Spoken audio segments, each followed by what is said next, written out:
Participa con nosotros a través de nuestro WhatsApp 636-689-184. La escóbula de la brújula. Dirige Jesús Callejo. Presenta David Sentinella.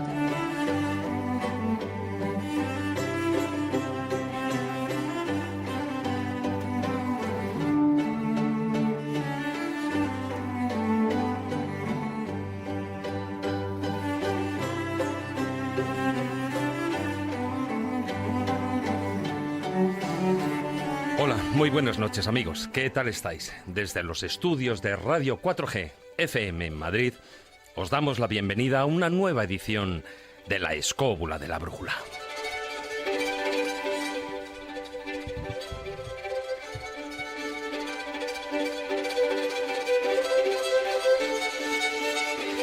Hablar de las artes mágicas es hablar del origen de las creencias del ser humano y de su relación con la naturaleza y el cosmos.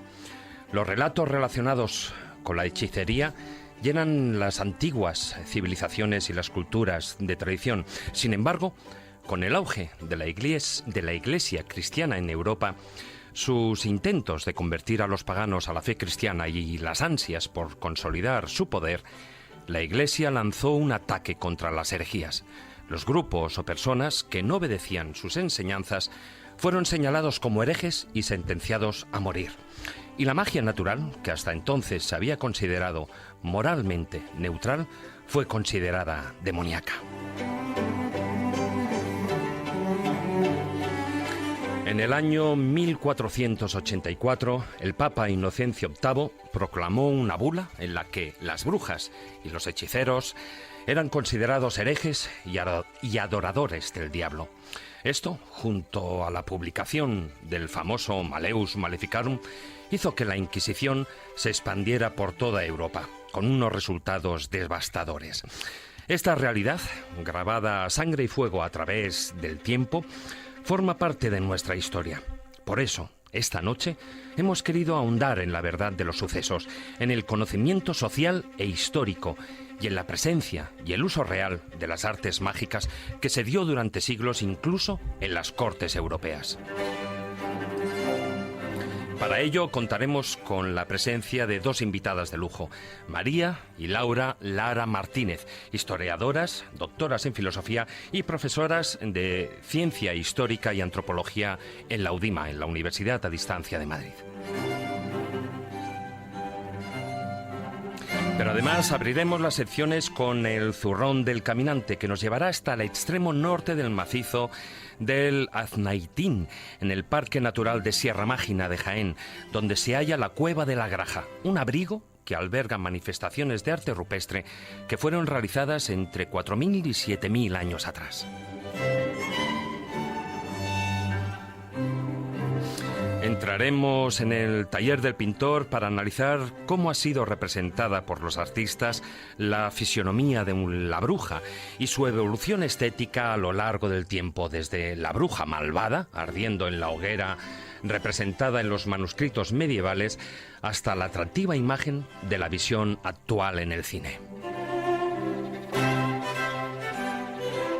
En casos extraños y extremos, junto a nuestro colaborador Fermín Mayorga, conoceremos los pactos diabólicos que llegaron a realizarse dentro de algunos conventos, en especial los que se produjeron en el convento de Santa Clara de Antequera, en Málaga, y en el de Corella, en Navarra, donde grupos de monjas seguidoras de Satán fueron protagonistas de increíbles episodios. Y finalmente remataremos la edición de esta noche con las enseñanzas y moralejas de los cuentos de Callejo. Ya sabéis que podéis participar a tiempo real en el programa con vuestras preguntas y comentarios, bien a través de WhatsApp al número de Radio 4G 636-689-184, os lo repito, 636-689-184. Acordaos, como digo siempre, de poner vuestro nombre en el mensaje. O también lo podéis hacer en vía Twitter a través de nuestro perfil @escobuleros o en nuestra página oficial de Facebook, La Escóbula de la Brújula.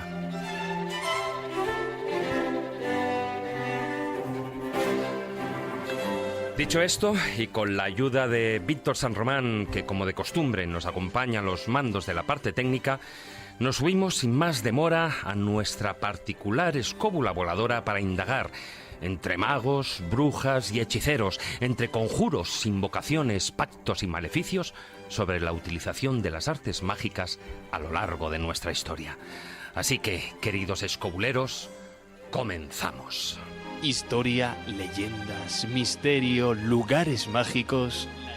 La escóbula de la brújula.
Buenas noches, don Jesús Callejo. Muy buenas y brujeriles noches, don David. Sí, hombre, aquí ya, y además aprovechando que hace frío, pues al calor de la hoguerita siempre se está bien, ¿no? Bueno, qué calor hace. Mira que le he dicho a Juan Ignacio que no se quite por lo menos el pantalón de momento. De momento. Pero bueno, son las cosas del directo, ya sabemos lo que son. Bueno, sí, hoy los sofocos. Los sofocos y del vino. También tenemos del el buen vino de caldo. La Rioja, zona brujeril. Donde las haya, y además, bueno, zona brujeril y de malos recuerdos, por cierto. Sí, bueno, nos ha faltado un poco el marchamo que pusiera Zugarramurdi, ¿no? La botella, Bueno, para eso ya tenemos la música. Pero eso está en Navarra. Pero eso ya tenemos la música. Bueno, pero fueron llevadas de Zugarramurdi hasta Logroño. La música esa de introducción, lo estábamos comentando, es muy chula. Bueno, se tiene la imagen de que en la Edad Media, bueno, pues fue el aposento natural de esas artes mágicas y de la brujería, ¿no? Sobre todo por la Inquisición. Pero la realidad temporal, desde luego que es mucho más amplia. Sí, muchas veces la gente asocia la brujería a la Edad Media, lo cual es un error. Otra cosa es asociar la palabra bruja a la Edad Media, que es distinto. Y luego lo comentaremos. Una cosa es la palabra, la semántica, y otra es los oficios relacionados con la hechicería, en fin, con las curanderas, las adivinas, claro. en fin, Pero las fíjate, chamanas en general. aparece hechicero o brujo, aparece como sinónimo, Lo pero cual es otro no error. es lo mismo. Pero no es lo mismo. No es lo mismo ni brujo, ni hechicero, ni bruja. O sea, perdón, ni brujo, ni hechicero, ni mago. O sea, estamos hablando de tres palabras distintas, es verdad que polisémicas, y eso un poco nuestra invitada hoy nos lo contará, ¿no? Como por qué muchas veces conceptos parecidos pueden tener interpretaciones diferentes en función de qué contexto se utilice. Pero bueno, un poco como introducción, ya sabes que es un tema que particularmente también me interesa muchísimo, ¿no? Todo lo que tenga que ver con la brujería, la hechicería, luego el maestro Juan Ignacio nos va a contar un poco esos hechiceros paleolíticos del Paleolítico Superior y cómo se entendía el mundo, la cosmovisión alrededor de precisamente de las prácticas chamánicas, que es el antecedente de lo que es la hechicería. Cuando hablamos del oficio más antiguo del mundo, ¿qué diríamos? Claro, no lo que estáis pensando. No sería tampoco la agricultura, no sería tampoco la caza. En principio sería también esto. O sea, evidentemente a nivel cronológico es muy difícil saberlo, ¿no? Pero está claro que el hechicero, el mago o el chamán es uno de los oficios más antiguos del mundo. Claro. Porque el chamanismo es aquel arte en el que se pensaba que ciertas personas podían entrar en contacto con el mundo invisible. Y el mundo invisible además podía interactuar con el mundo visible, con el mundo nuestro, pero no todos estaban preparados para hacer esto. Siempre eran personas elegidas, personas que tenían un don, una cualidad. Y ese don era el chamán, el mago y los distintos nombres que ha recibido. Lo de bruja es muy posterior, ya nos tenemos que ir al siglo XIII, siglo XIV. Pero en el fondo siempre ha habido gente que tenía esa cualidad de ponerse en contacto con lo taumatúrgico, con el poder de la naturaleza, con el poder que otros dicen que derivaba de los dioses, y eso es lo que hacía que fueran intermediarios. Y a partir de ahí eran temidos por una parte, reverenciados por otra. Porque claro, temidos en el sentido de decir, bueno, cuidado a ver quién le hace algo a este, porque te echa un mal de ojo que te vas a enterar no solo tú, sino todo el ganado y toda tu familia. Por otra parte, reverenciados porque en el fondo eran como elegidos por los dioses, gente que podía ver lo que no ven los demás, gente que podía profetizar o gente que tenía la cualidad de sanar. Entonces ahí hay una especie de totum revolutum interesante, que yo creo que de ahí viene un poco el despiste en general de todos. Es decir, ¿qué es una hechicera? ¿Qué es un mago? ¿Qué es un brujo? ¿Qué es un chamán? ¿Qué es un ensalmador? ¿Qué es un curandero? Y entonces ahí la mujer entra como un papel protagonista, no lo olvidemos. La brujería y sobre todo la caza de brujas es una caza misógina. Al final es la mujer la protagonista, en este caso para mal, porque se considera que hay que ir contra ella por los cultos, un poco de fertilidad, de feminismo, todas esas cosas que luego iremos comentando. Sí, iremos. Y entonces yo creo que eso es importante un poco tenerlo en cuenta. Siempre ha habido gente conectada con ese mundo invisible, y luego lo llamamos como lo llamemos en la Edad Media, no la Edad Media, fíjate, porque realmente la caza de brujas no es de la Edad Media, es de la Edad Moderna. Es decir, cuando realmente se empieza la hazaña, la inquina contra la brujería, realmente ya estaríamos hablando de ese Maleus Maleficarum que tú hablaste al principio de 1487, y ahí estamos ya hablando del final de la Edad Media y el principio de la Edad Moderna. Justo en el Renacimiento, justo cuando la época más esplendorosa de Europa, donde las luces empiezan a brillar, donde hay descubrimientos, inventos, hay una parte oscura, que es la manía de ir contra la bruja pensando que es la portadora de ciertos poderes satánicos. Y cuando metes al diablo por medio, la hemos liado. Claro. Y luego ya entraremos a ver la implicación que tuvo la Iglesia, la Inquisición y miles de cosas Bueno, más. Jesús, no me digas que esto era una introducción. Esto era el prólogo. El prólogo. Ahora va el proemio. Sí, sí. Bueno, vamos a seguir saludando a los miembros del equipo. Maese Juan Ignacio Cuesta, muy buenas noches. Muy buenas noches, aquí agitando en el caldero sí. Bueno, unos además, cuantos sapos. en esta ocasión y esta noche especial hay que felicitarte por ese flamante y merecido ganador del Premio Enigmas, precisamente con una obra que, bueno, en breve verá la luz y que trata precisamente todas esas cosas que tú llevas en ese zurrón del caminante y que a lo largo de programas y programas, ya llevamos 5 temporadas, y lo que te rondaré, Morena, y todo el trabajo que tú llevabas de décadas atrás, pues bueno, al menos ha dado ahí un fruto y se ha justificado, como digo, merecedor de ese Premio Enigmas. Bueno, evidentemente uno escribe las cosas que escribe y no es nada nuevo, ¿no? Y se me propuso... Pero siempre nos sorprendes con lugares, y mira que te conocemos de hace años, ¿eh? Al menos alrededor de 20 años. Y siempre nos sorprendes con lugares que desconocemos total y absolutamente. Bueno, porque hay que meterse por las carreteras secundarias, por los caminillos y tal, ir indagando, buscando cosas. Daros cuenta que mi formación en la indagación de sitios es como espeleólogo, que empezó en la provincia de Guadalajara, en los Pinares de Villanueva Alcorón. Entonces, claro, desde entonces me ha gustado jugar a los topos y ir averiguando qué es lo que se va encontrando por ahí, ¿no? Ir por las carreteras atento a lo que uno va viendo, ver qué sitios te llaman, qué no te llaman, en cuáles te metes, en cuáles claro, no. Pero no solo hay que fijarse, sino también hay que tener todos esos conocimientos previos muy bien asimilados para llegar, ver y reconocer lo que estás viendo, algo que otras personas, pues absolutamente profanas en la materia, pues pasarían y dirían, mira, 4 piedras y ya está, ¿no? Hombre, lógicamente, con el tiempo uno va empezando a aprender cosas.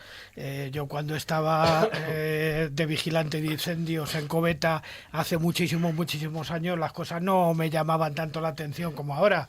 Evidentemente fue gracias a lecturas como por ejemplo las de Carlos Pascual o de Juan García Tienza que empecé a iniciarme un poquito en todos estos temas. Luego lo que pasa es que, claro, ya hace uno sus propias investigaciones, ¿no? Hombre, desde luego dice un poquito. Bueno, don Marcos Carrasco, muy buenas noches. Hola, buenas noches. Aquí, Uy, esta con voz de brujo. Con voz de brujo. Bueno, la verdad es que, fíjate qué tema más versátil para desarrollar las imaginaciones artísticas, ¿no? Sí, por supuesto. Además, a mí lo que me fastidia es que nunca he visto una bruja. Entonces, eso es lo que tú te crees. Pero claro, como no sea la vecina del quinto que te cae otra mal, cosa o es que te lleve tira un tiesto al otra bar. cosa es que lleve el cartel aquí en la frente o colgado del pecho, pero de que no la has visto no Hombre, estaría yo tan seguro. Te digo que todos hemos querido de niños ser aprendiz de brujo. Yo cuando vi también el diablo que comentamos en en la película de fantasía de Chernábal, que también lo comentamos en otro programa, que me dio un miedo atroz. A mí, la que me dio un miedo atroz fue la bruja de Blancanieves. A mí me horrorizó. Sobre todo por el grano en la nariz. Por la verruga, por lo fea que era. O sea, es decir, bueno, entonces, pues date cuenta que la idea de la bruja, para los artistas, para los pintores, grabadores y toda esta gente que empezó desde la Edad Media a representarlo, era como una especie de salida de tono que te hacía un poco salir de los temas encorsetados de la iconografía religiosa para representar algo fantástico que podía ser un poco como tú quisieras.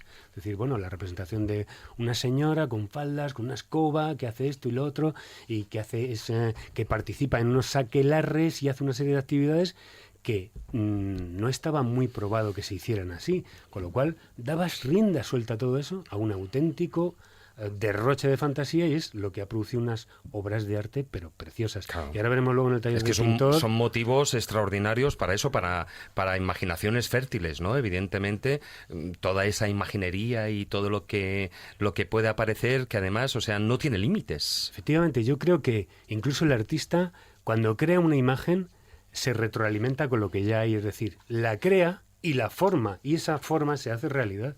Es decir, Pero no solo eso, sino que además se van alimentando, los futuros artistas se van alimentando, evidentemente, de todas esas imágenes creadas en el pasado. sí, cada uno pone un granito, ¿eh? Pone un poquito, y se va evolucionando lo que es la idea en realidad es una descripción de un personaje, que es lo que se está haciendo en cine hoy. De esa evolución hablaremos en la sección, que además, bueno, pues hay material para dar y vender, ¿no? Una Y tesis también, doctoral. desde luego, ¿no? Como ya decías, una tesis doctoral, desde luego.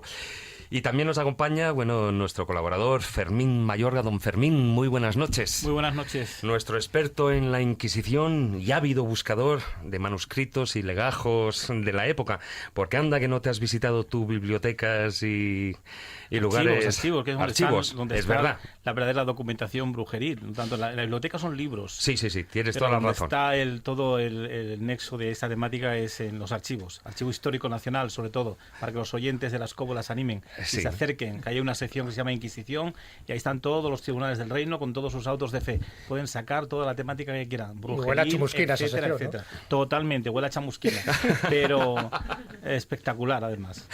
Bueno, cuando llegas ahí, los legajos ya te saludan. Hombre, Fermín, ¿qué tal estás? Bueno, ya son muchos años, Sí, años ¿no? ya investigando, pero bueno, vale la pena porque a veces descubres mayor número de cosas, ¿no?, que te llaman la atención. Mira, fíjate la temática de hoy, impresionante. ¿Quién nos iba a decir a nosotros que en los cenobios, dentro de los conventos, iban a haber también brujas auténticas? Además, esas son, aparte de nombre y apellidos, las verdaderas brujas, ¿no? Porque la bruja rural, de pueblo o de ciudad, por regla general era inculta, analfabeta, no sabía escribir, con lo cual los pactos con el demonio no los podía redactar en muchos casos, ¿no? Sin embargo, en los conventos Igual, no. y tampoco eras lo suficientemente consciente, porque no tenía toda esa formación cristiana, digamos, detrás que avalara pues esas creencias, ¿no? En el caso concreto, evidentemente, de las monjas, sabían claramente lo que estaban haciendo. Totalmente. Y sobre todo, bueno, la otra variante, ¿no?, esa línea conventual donde ahí sí que sabían perfectamente escribir y, bueno, pues desarrollaban ese pacto con el demonio, pues con su propia sangre, ¿no? Ahí es donde está realmente el culmen de la verdadera bruja desde mi punto de vista, y además con pleitesía y con alevosía dentro de un lugar donde se supone que lo que se tiene que venerar es la cruz y no al príncipe de las tinieblas. Y no solo eso, sino después todas las maldades que hacían, porque, claro, fruto también de todas esas obras y de esos pactos, también había niños y niñas. No, sí, por supuesto, eso es una realidad fetos. como una casa, además documentada. Esa idea siempre la hemos oído por ahí en comentarios de personas, pero documentalmente hablando aparecen esos crímenes conventuales contra niños, igual que hacían las brujas. No así la hechicera, pero sí la bruja, ¿no? Que saltaba por las chimeneas, saltaba por las ventanas a robar los niños para, bueno, pues hacer con ellos determinadas Bueno, historias. esa realmente sería la bruja satánica. Luego hay una bruja folclórica, porque hay que diferenciar un poco. Pero la bruja satánica es cuando ya empiezan a decir que hace pactos con el diablo. Pero había otra bruja mucho más simpática que no hacía nada de este tipo de cosas. De hecho, la etimología de la palabra bruja viene de witch, de sabia. Era la mujer sabia. y mira tú por dónde, por arte, vamos a llamarlo del demonio, al final se convierte en brujas diabólicas y en brujas negativas. Pero sí había otra acepción de la palabra bruja que no tiene nada que ver con esto, pero que por desgracia es lo que ha imperado, ¿no? No, Durante totalmente. esos 3 siglos. Además, hay que tener en cuenta una cosa muy clara para entender todo este mundo, que mientras que, por ejemplo, la Inquisición a una hechicera la consideraba hechicera, el pueblo no la consideraba hechicera porque esa palabra ni siquiera el pueblo, digamos, la conocía como tal. Para el pueblo todas eran brujas. Ujú. La única que ponía, digamos, el matiz de hechicería o hechicera era la Inquisición en sus documentos. Pero el pueblo llano no tildaba de hechicera a nadie. Eran todas brujas. Fuesen sanadoras, curanderas, para ellos todos eran brujas. Bueno, y dejar que presente también a nuestras 2 invitadas de excepción, María y Laura. Lara Martínez, muy buenas noches. Bienvenidas de nuevo a la Escóbula de la Brújula. Buenas noches y encantadas nuevamente de estar aquí con vosotros en la Escóbula de la Brújula y además hoy, bueno, pues en su líquido elemento con pasaporte de bruja. Esa es la voz de María. Esa es la Ahora voz de vamos María. a escuchar la voz de Laura. Buenas noches, Laura. Buenas noches, encantada de estar de nuevo aquí con los amigos de la Escóbula. Bueno, eso también es para que los oyentes vayan distinguiendo, Eso, que vayan distinguiendo ya el tono, voces y tonos. porque una es bruja y otra no. Eso, que luego lo adivinen, ¿no? Eso, a ver. Bueno, pues ambas son licenciadas en Historia con premio extraordinario, doctoras en Filosofía y escritoras. Actualmente trabajan como profesoras de Ciencia Histórica y Antropología en la Universidad a Distancia de Madrid, donde María, si no me equivoco, es directora del Departamento de Historia y Humanidades, y Laura, profesora titular de Historia Contemporánea, ¿no? Y además, bueno, pues María recientemente ha publicado, como estamos ya ahí hablando del tema, Pasaporte de Bruja, volando en escoba de España a América en tiempo de Cervantes, que viene a ser, bueno, una continuación de ese ensayo Brujas, magos e incrédulos en la España del siglo de oro, que ambos publicados bajo el sello editorial de Aldebarrán, ¿no? Sí, en 2013 salió en Aldebarrán el libro Brujas, magos e incrédulos en la España del siglo de oro, con el que yo iniciaba mi saga mágica. Fue un motivo y un momento de gran satisfacción porque además tuvo no solo repercusión entre el público académico y lectores, también mediático en Latinoamérica, en contextos anglosajones.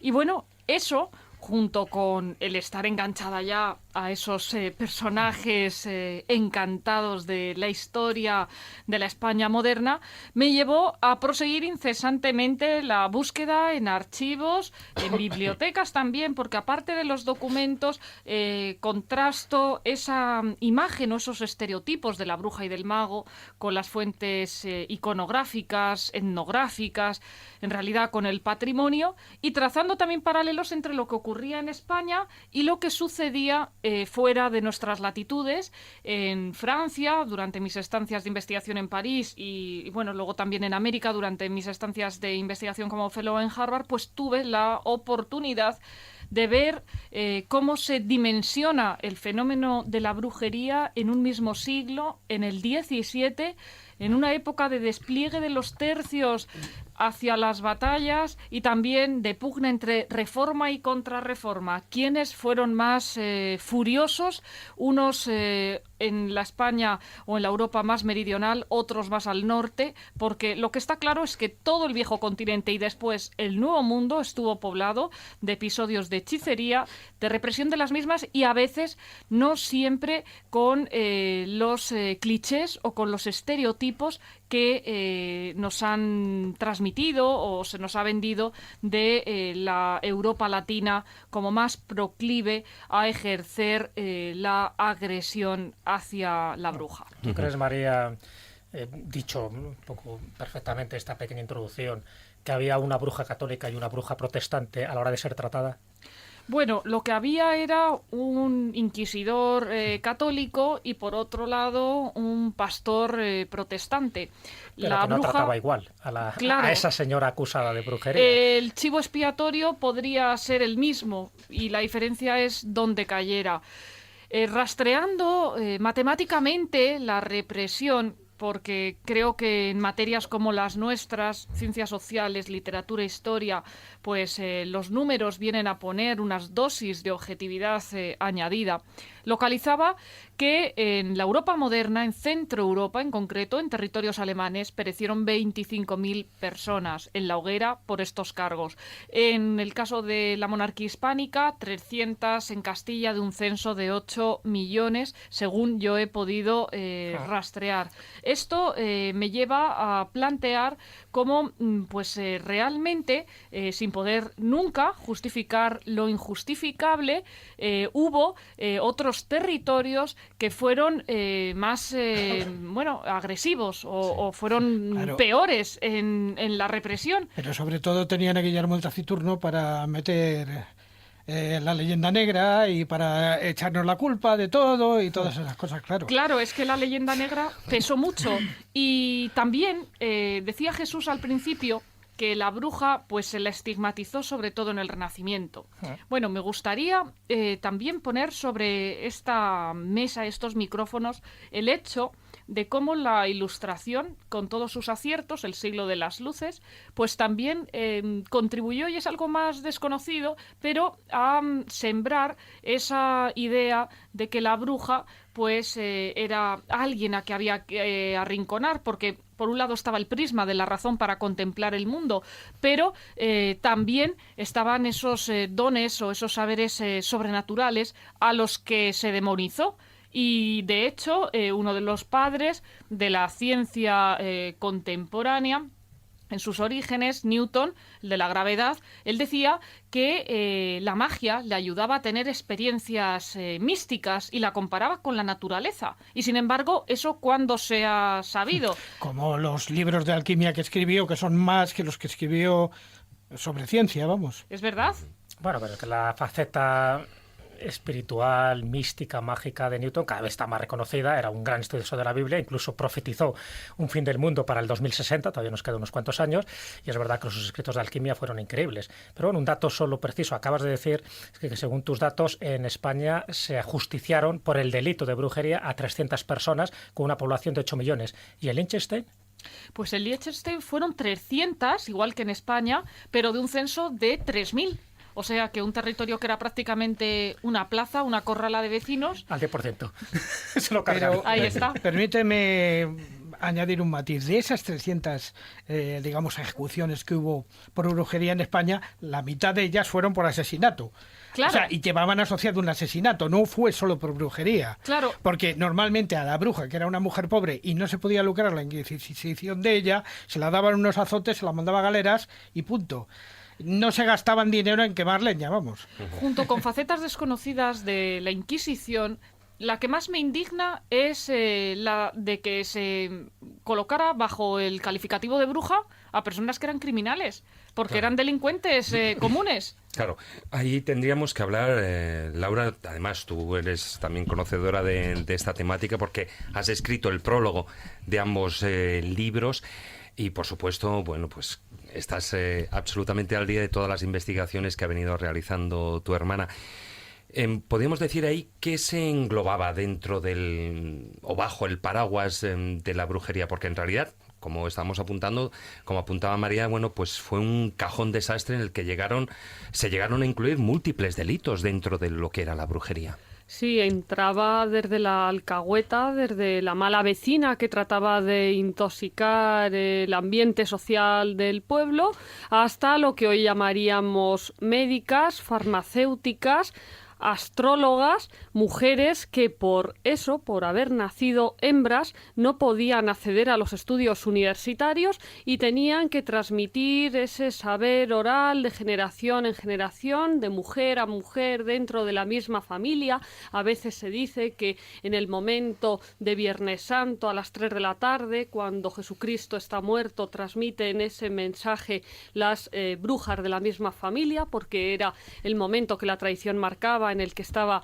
permitido hacer ese trasvase del legado, y por tanto María, en Brujas, Magos e Incrédulos, en la España del Siglo de Oro y en la continuación de este libro, en Pasaporte de Bruja, nos ofrece toda una jerarquía de brujas, meigas, hechiceras, estrigas, mujeres que en cualquiera de las categorías en las que podamos investigar había todo un abanico de posibilidades. Es decir, que la palabra bruja, como muy bien nos explica María en su libro, es quizás la más polisémica de todas las que posee nuestro rico lenguaje castellano, porque dentro de ella no solamente existen esas acepciones más científicas, sino luego el sentido metafórico de que alguien te llame bruja. Depende quién te lo llame. Si a mí mi hermana me llama bruja, me lo tomo muy bien, pero quizás si te lo llama otra persona, y pues... también depende, me imagino, del contexto histórico.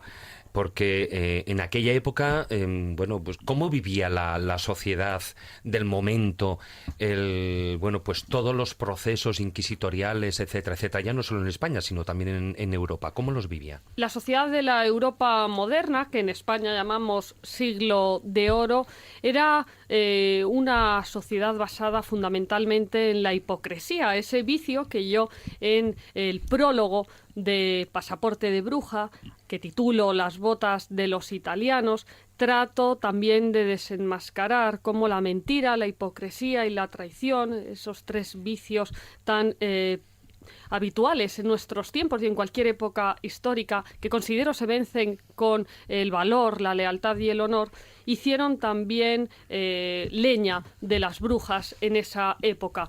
La Europa moderna vivía sobre todo de la hipocresía. España aún más, el aparentar aunque no se fuera, esas migas que los hidalgos lanzaban sobre su pecho, como cuenta el Lazarillo, para demostrar que habían comido, que habían salido de un gran banquete, aunque apenas pudieran mantenerse en pie por la debilidad física de la inanición. Era una Europa que también estaba empezando a adentrarse en ese nuevo mundo, en América, donde había otras formas de brujería y donde también María explora, porque de hecho María le ayuda a la bruja a hacer la maleta y la manda a América, le ayuda a cruzar el Atlántico. Oye, que nos están preguntando más de uno por WhatsApp a ver si realmente sois brujas, porque claro, tanto estudiar, bueno, también lo comentan, lo preguntan para Fermín, ¿no? Porque claro, también tanto estudiar legajos, tanto leer fórmulas, etcétera, que si habéis etcétera, hecho experimentos. Si lo habéis experimentado. Yo a María la he nombrado en el prólogo de Pasaporte de Bruja la primera brujóloga de la historia, porque es la primera científica que analiza con esta profusión y con este rigor histórico ese gran ámbito antropológico de la bruja, haciendo una defensa del concepto de bruja, de su acepción positiva, y además defendiendo esa perspectiva de género que María en sus clases en la universidad, en sus conferencias y en sus libros siempre propugna. La bruja era bruja, pero el brujo, más que brujo, era mago. La condición de mago ya parece estar Los un tanto magos eran elevada. hombres, las brujas eran mujeres. Ellos en muchas ocasiones sí podían acceder a los estudios universitarios. Otra cosa es que no quisieran pasar por las aulas de la universidad o sus circunstancias socioeconómicas en una Europa y en una España estamental, donde lamentablemente el nacimiento marcaba el lugar en el que se estaba durante toda la vida dentro del contexto social. Ahí el mérito, el talento no tenían hueco. Lamentablemente hoy todavía vemos situaciones así, y eso también, como profesora de historia contemporánea, trato de lanzar esa crítica en mis clases. Pero en el caso del siglo de oro era una sociedad estamental fetén, podríamos decir en idioma castizo.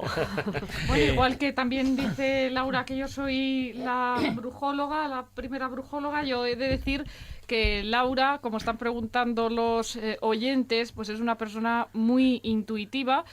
Siendo mellizas, yo reconozco que ella tiene un sexto sentido y que siempre pues sus intuiciones y sus clarividencias, el hecho de que a una persona le pueda reconocer en un vistazo si es alguien de honor o si es alguien que después te va a dar la traición o la puñalada trapera, es un buen radar como indicio.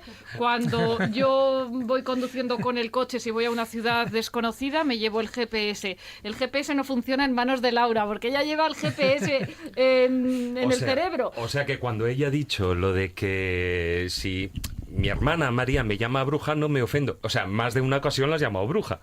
Claro, pero con la sensación y sobre todo con el sentimiento de mujer sabia, chica sabia, que trata la acepción además, positiva, evidentemente, claro, de Claro. sembrar la paz en su entorno y de decir, luego no vengas llorando si te ocurre algo, te he avisado. Es que no es lo mismo decir cállate bruja que decir qué bruja eres. Es que son cosas distintas.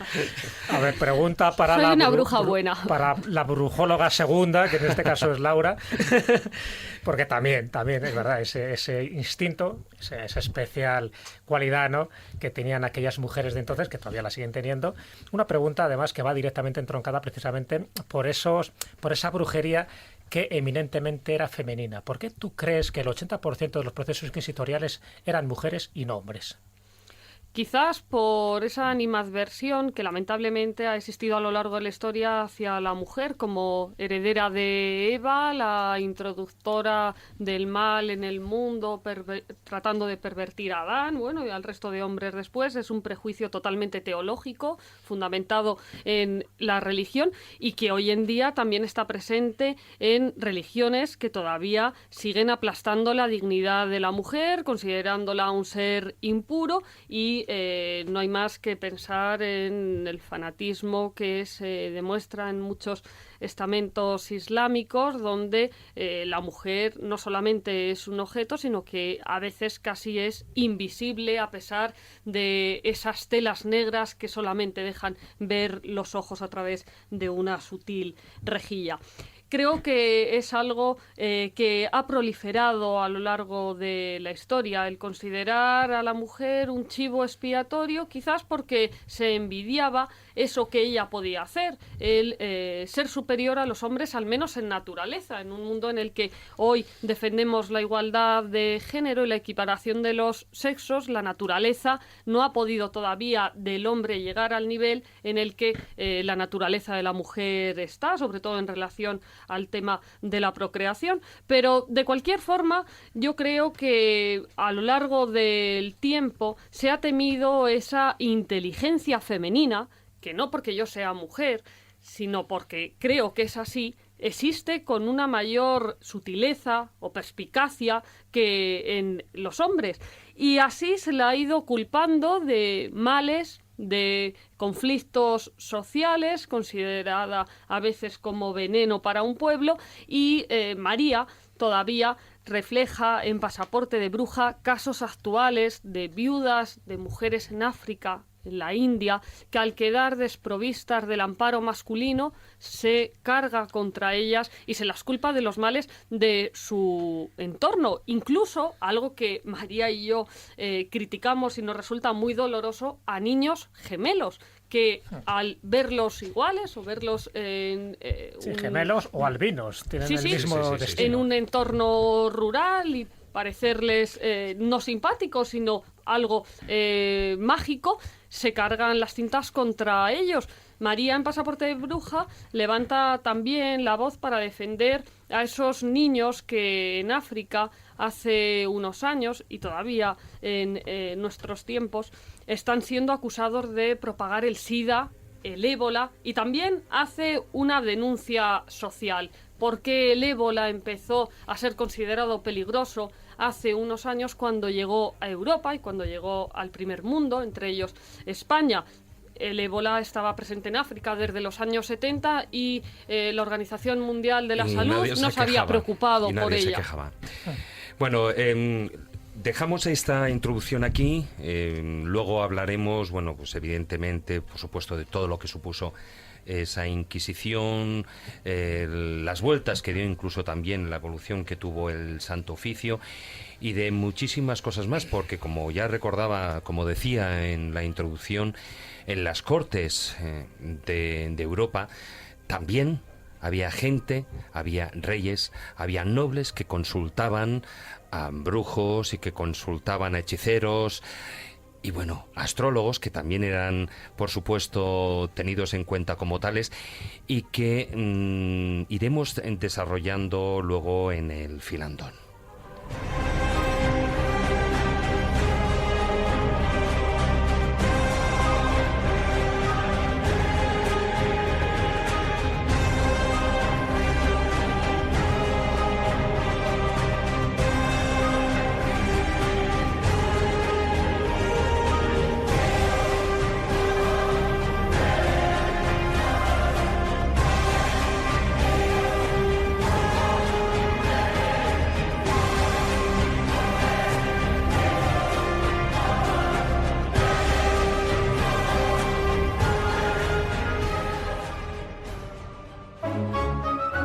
La escóbula de la brújula. Dirige Jesús Callejo. Presenta David Sentinella.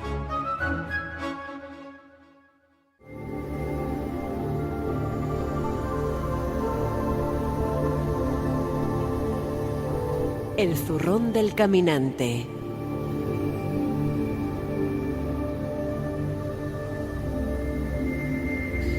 Bueno, y seguimos con el programa. Antes, permitirme que os recuerde el número de WhatsApp, es el 636-689-184, 636-689-184, en el que el número ya sabéis que podéis enviarnos preguntas, comentarios, etc. Y empezamos las secciones con el zurrón del caminante, para lo cual nos vamos hasta el Parque Natural ahí en Sierra Mágina, en Jaén, donde se halla al norte de un macizo, pues una cueva curiosísima, un abrigo que alberga, como decía, pues manifestaciones de arte rupestre de unos 2.000 a 5.000 años antes de nuestra era, y que, bueno, con unas figuras muy peculiares. Pues sí, vamos a intentar situarnos en la carretera que va saliendo de Jaén Capital y nos vamos yendo hacia el sur, para encontrarnos de repente, bueno, hacia el sur no quiero decir, hacia el oeste, hacia el este, para encontrarnos con un macizo montañoso muy peculiar, porque es de un color que destaca de los campos rojizos y amarillos por su color gris, que es la Sierra Mágina. Y dentro de la Sierra Mágina nos vamos a situar también en la localidad de Jimena, en el macizo del Aznaitín. El Aznaitín, un macizo con un monte de cierta envergadura, tiene 1.745 metros de altura, y que estaba dedicado a un dios íbero importante, que era el dios Natón, un dios del trueno y del fuego. Bueno, pues aquí hay una manifestación de arte parietal, curiosa, en uno de sus abrigos, subiendo por el paraje que le llaman La Cimbra, por unas escaleras que se han instalado últimamente porque ha sido declarado patrimonio, quiero decir, bien de interés cultural. Sí, monumento histórico artístico. Monumento histórico artístico. Que fue en 1924. Efectivamente, pues subiendo por este camino llegamos al abrigo que le llaman la Cueva de la Granja, donde nos vamos a encontrar una curiosa escena. Allí alguien ha pintado una serie de personajes alrededor de una figura central, que es como una especie de ojo, del que sale una cabellera, una especie de cabellera, ¿no? Sí, como rayos, una cosa muy esquemática, rodeado de personajes en forma de phi, como si estuvieran bailando una danza. Y que a juicio de los expertos parece ser que se trataría o de una deidad o de un brujo que está atendiendo a la deidad de ese monte, de alguna manera presidiendo la ceremonia que se está realizando en este momento. Una ceremonia que además tiene continuidad en la zona, porque podríamos incluso conectarlo con la Cueva de los Letreros, de Vélez Blanco, y hacerlo equiparable de algún modo a los indalos, ¿no? Efectivamente. El indalo famoso. A los indalos estos que se han puesto tan de moda en Mojácar y en otros sitios. Dicen las leyendas que esa forma de danzar con los brazos por encima de la cabeza que presentan estas figuras serían como una especie de pacto entre el hombre y sus dioses a través del arco iris. ¿Y tú qué dices? A mí me interesa más tu opinión. A mí personalmente me parece una escena propiciatoria de magia simpática. Simpática es la escena, sí. Especifica para mucha gente que es la magia simpática. Bueno, efectivamente. A diferencia de la magia de contacto. A través de la representación de una serie de objetos, captar todas sus propiedades. Entonces, evidentemente, esas danzas que seguramente que se hacían utilizando algunas plantas enteógenas de la zona, pues les ponían de alguna manera en contacto con los espíritus de los animales y de la caza. Tenemos que tener en cuenta que los hombres de estas épocas eran más bien pragmáticos, y que lo que pedían no era nada más que cosas del día a día, la fertilidad, en fin, de los animales, de las mujeres, que la tribu fuera fuerte, tener fuerza, y todo eso pues se obtenía a base de este tipo de ceremoniales, este tipo de actos que vienen representados en muchísimas cuevas, no solamente aquí. porque a lo largo de la geografía peninsular vamos a encontrar manifestaciones parecidas a estas en muchísimos sitios. Incluso más antiguas, ¿no? Porque estaríamos hablando de una cueva neolítica, pero ya en el Paleolítico Superior ya aparecen representaciones de estas figuras, vamos a llamarlas chamánicas, que de alguna forma ya están propiciando o bien la caza para que sea favorable o bien de protección para que no seas devorado por algunos de los depredadores que había en aquella época. Evidentemente, si vamos hacia atrás, magdaleniense, solutrense y auriñaciense, pues claro, nos tenemos que ir a la cornisa cantábrica, en los hombres que se refugiaron en las cuevas en el borde de la última glaciación, la Urris, y que decoraron las cuevas de Altamira, de la Pasiega, Cándamo, las monedas, todo ese pero Bustillo. una pregunta muy concreta, Juan Ignacio. Ya que has hablado de este hechicero, vamos a llamar del Neolítico, de la Cueva de la Graja, en la Sierra Mágina, que ya el nombre ya nos pone en consonancia un poco. Por cierto, en la Sierra Mágina también está Belme de la Moraleda, en fin, con todas las historias relacionadas con el mundo parapsicológico más actual. Es decir, algo tiene esa zona para que se produzcan determinados fenómenos. No sé si conoces la teoría, seguro que sí, de Jean Claude, ¿no? Por ejemplo, y de Lewis Williams, cuando comentaban que muchas de las pinturas rupestres que aparecen no solo en España, sino en el resto de Europa, tienen que ver un poco con el trance chamánico. Es decir, que el chamán, el hombre intermediario entre los dioses y los humanos, ingiere unas sustancias enteogénicas y a partir de ahí tiene 3 fases.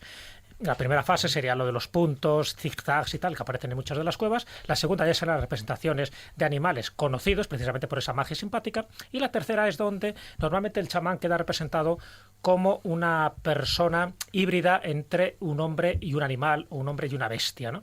Y eso aparece en las cuevas del sur de Francia y también aparecen algunas. Es decir, ¿tú crees que podría ser que esa figura humanoide que aparece en estas cuevas, en concreto en la de la Graja, podría ser ese chamán que se está representando como ritual propiciatorio para, entiendo yo, que para la caza o bien para el bienestar de esa población sea más favorable, o sencillamente es una especie de visión enteogénica? Te lo digo un poco como tu opinión particular, sabiendo que esto nunca es académico. En el caso de la Graja yo creo que son ambas cosas. Ahí la visión enteogénica debió ser, ya lo he comentado antes, debió ser muy determinante porque allí hay plantas alucinógenas en todo el macizo. Pero además muy antiguas, quiero decir, que vienen de tiempos ancestrales. Pero además, lógicamente, vuelvo a decir, es que el sentido pragmático de toda esta gente no solamente llevaba que fuera una magia, digamos, ritual o ornamental, sino que también tenía un sentido profundamente propiciador ¿Y por qué ojos? Eso es lo que no queda claro. ¿Por qué ojos y no manos? ¿Por qué este ídolo tiene un ojo rodeado de rayos o de...? No lo sé, la verdad. Abajo no pone Saurón. No pone nada de esto. No, pero sí que guardaría, me imagino, una relación... es que el ojo tiene mucho que ver con lo apotropaico, es decir, con la protección. El ojo. Y con la protección y con el que es capaz de ver más allá. O sea, o el ojo que todo lo ve, por decirlo de una manera, ¿no? El que es capaz de ver más allá y por lo tanto el que tiene el control de muchas cosas del cosmos y de la naturaleza. ¿Qué es lo que hace el chamán? Se abre las puertas de la percepción gracias a la ingesta de este tipo de sustancias, donde lo vedado para la consciencia ordinaria queda. Sí, pero es que además, si vais al lugar y lo veis, este abrigo está en una altura que domina prácticamente toda la región, o sea, está a una altura importante, con lo cual el sentido de la vista tuvo que ver mucho también las formas mágicas o las ceremonias. Y lo de la Graja, entiendo que por grajos, por tanto, cuervos. Bueno, claro, evidentemente. Digo yo, el nombre, ¿no? Evidentemente el nombre de la Graja es un nombre moderno que viene de que allí abundan muchísimo las grajas, cuervos, toda clase de tipo de animales de este estilo. Además hay otro animal que es no un endemismo, sino que es propio de la provincia de Jaén, importantísimo, por ejemplo, en la génesis o en la polinización de los olivos, que son las crisopas, que son muy abundantes en el sitio, esa especie de insectitos de color verde que tienen las alitas como las hadas y que son prácticamente transparentes, y hay muchísimas en la zona. Bueno, como decíamos, la cueva de la Graja, que fue declarada monumento histórico artístico en 1924 y que hoy en día se puede visitar si no me Se equivoco. puede visitar pidiendo con la llave. solicitud previa al Ayuntamiento de Jimena, si no me recuerdo mal. Bueno, yo la verdad es que cuando fui simplemente fui a la parroquia y nos dejaron la llave previo solicitud de generosidad por parte de quien estaba allí, una señora que nos dijo, bueno, pueden subir ustedes y tal, bueno, y si nos ayudan a restaurar y tal y cual. Ya sabes cómo funcionan estas cosas. Sí, porque bueno, es una de las penas de muchos de estos monumentos que además, bueno, si no recuerdo mal, tuvieron que poner unas rejas para evitar, No, claro, eso... porque es un lugar de fácil acceso. Y para evitar pues cualquier tipo de... Antes había un ermitaño, no sé si lo hay. Había un ermitaño que de alguna forma protegía y cuidaba aquella zona. Sí. Sigue habiendo ese... Sí, es la mujer del ermitaño actual, por lo menos cuando fui yo, la que nos dejó la llave para subir. Bueno, Que pues estos sitios, si no se protegen, vamos, van a hacer guerras. sí, y además es una pena porque bueno, podéis ver las imágenes ahí en nuestra página oficial en Facebook, y la verdad es que incluso aparecen también con el buscador Google aparecen imágenes de lo que es lo que hemos estado hablando, esas pinturas rupestres en la cueva, y la verdad es que sería una verdadera desgracia que se perdieran. Esperemos que no. Esperemos que no. Eso es nuestro patrimonio material.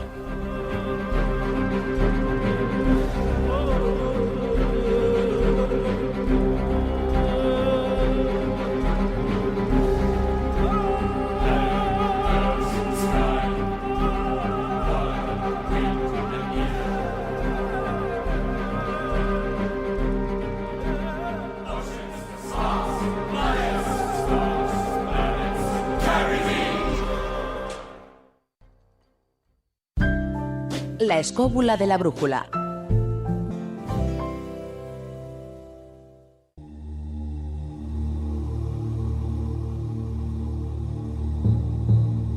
El taller del pintor.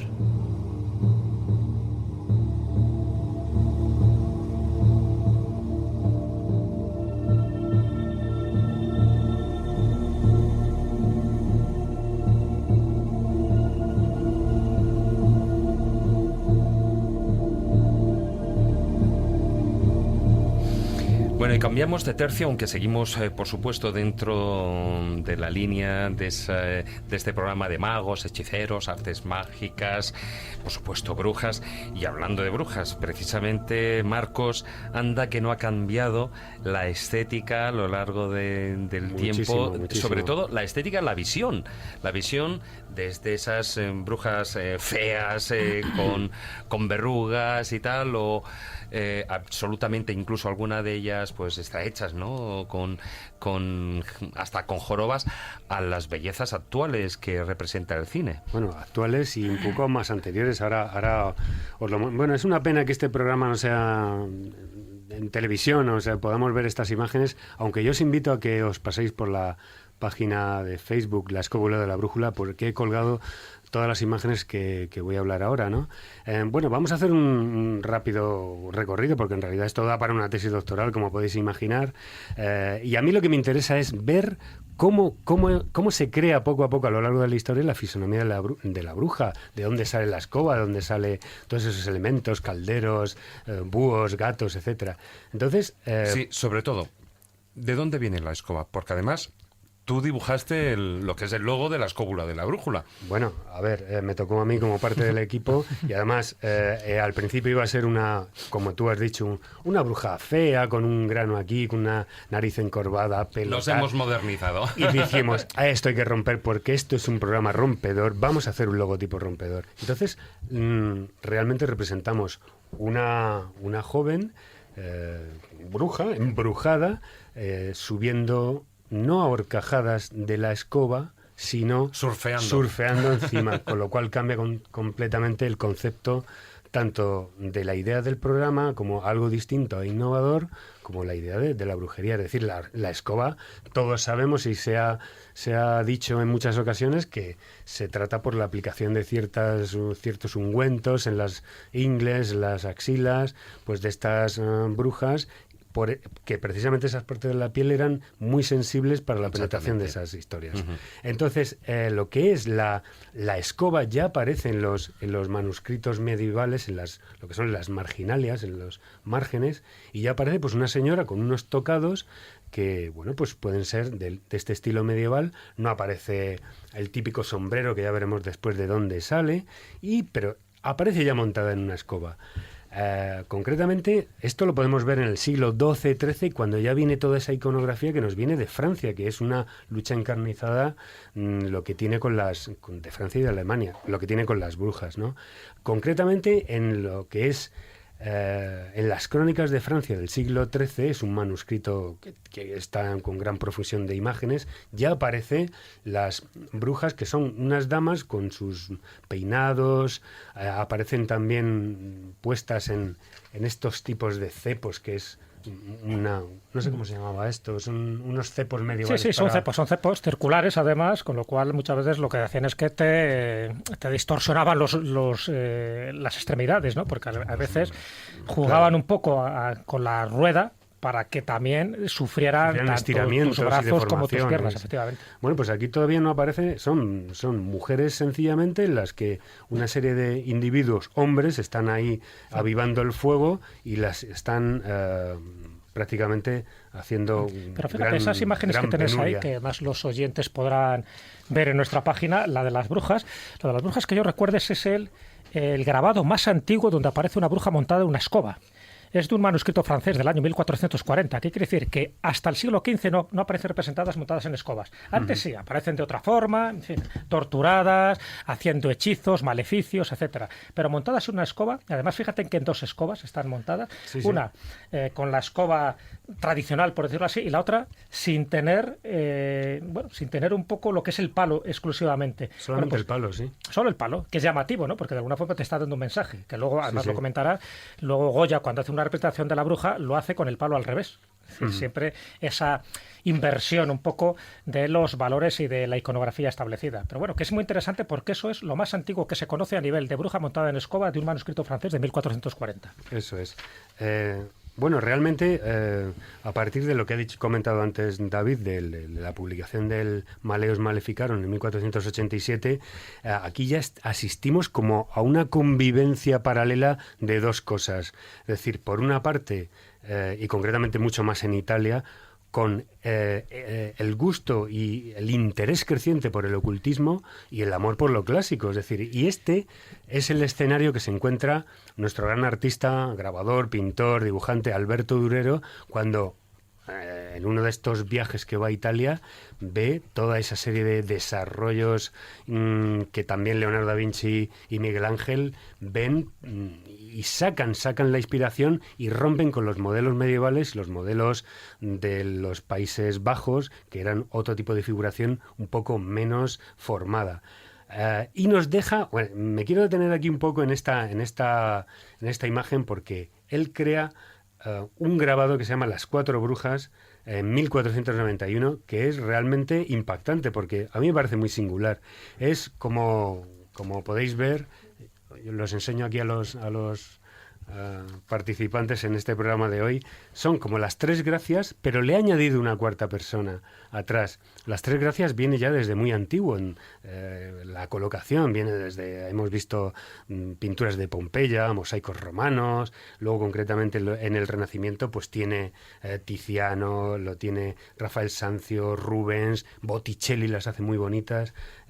Aquí en este concretamente aparecen desnudas, sin ánimo de cubrir el sexo, aparecen unas mujeres realmente con unas formas bastante rotundas, muy todo lo contrario a la mujer medieval, delgada, desproporcionada, un poco desgarbada, y hay como una intención de presentar esa rotundidad anatómica como diciendo, ojo que yo ya estoy metido en el Renacimiento, porque no nos olvidemos que Alberto Durero era un artista muy espabilado, es decir, no era el que podríamos decir que es un poco como un mariscal como un Javier Mariscal de la época, porque reproducía su arte para hacerlo llegar a todo el mundo, es decir, por medio de la imprenta recién inventada, y aparece con esta imagen en la que hay dos simbolismos que lo lo acercan a la brujería, como es ese cráneo con esos huesos que simboliza la muerte, y allá, amenazante, detrás de una puerta aparece ya la imagen del demonio con sus cuernos, y es una imagen alada, ¿no? Bastante impactante, ¿no?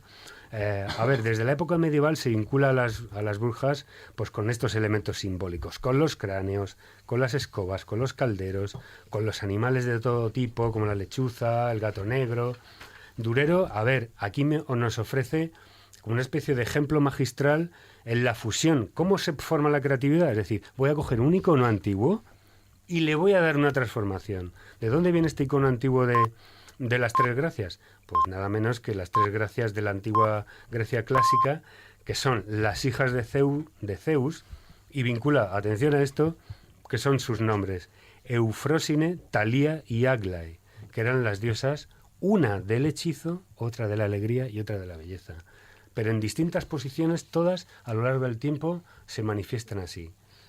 Entonces es muy curioso ver cómo asocia de esta forma a la diosa del hechizo con diosas antiguas para traernos a la actualidad una visión de 4 brujas, añadiéndole desnudas absolutamente, que luego más tarde retrataría magistralmente Rubens o Botticelli, pues de esa misma forma. Además, ¿no? si te das cuenta, Marcos, siempre la asociación de la brujería con el sexo, que es algo que en la Edad Media y luego en el Renacimiento, en la Edad Moderna, se persigue. Siempre había una asociación clarísimamente en los aquelarres, en las pinturas, para considerar que las mujeres eran las que tentaban a los hombres a través de ¿qué? Del sexo. Es decir, y cómo sicarias un poco del demonio. O sea, que muchas veces estas representaciones que tú estás diciendo, el por qué se representan desnudas en una época donde precisamente era pecaminoso, precisamente para eso. Pues precisamente eso, Jesús, el tema de la tentación que ejerce la mujer en el hombre, por eso la bruja está ahí desnuda aplicándose sus ungüentos y tal, ¿no?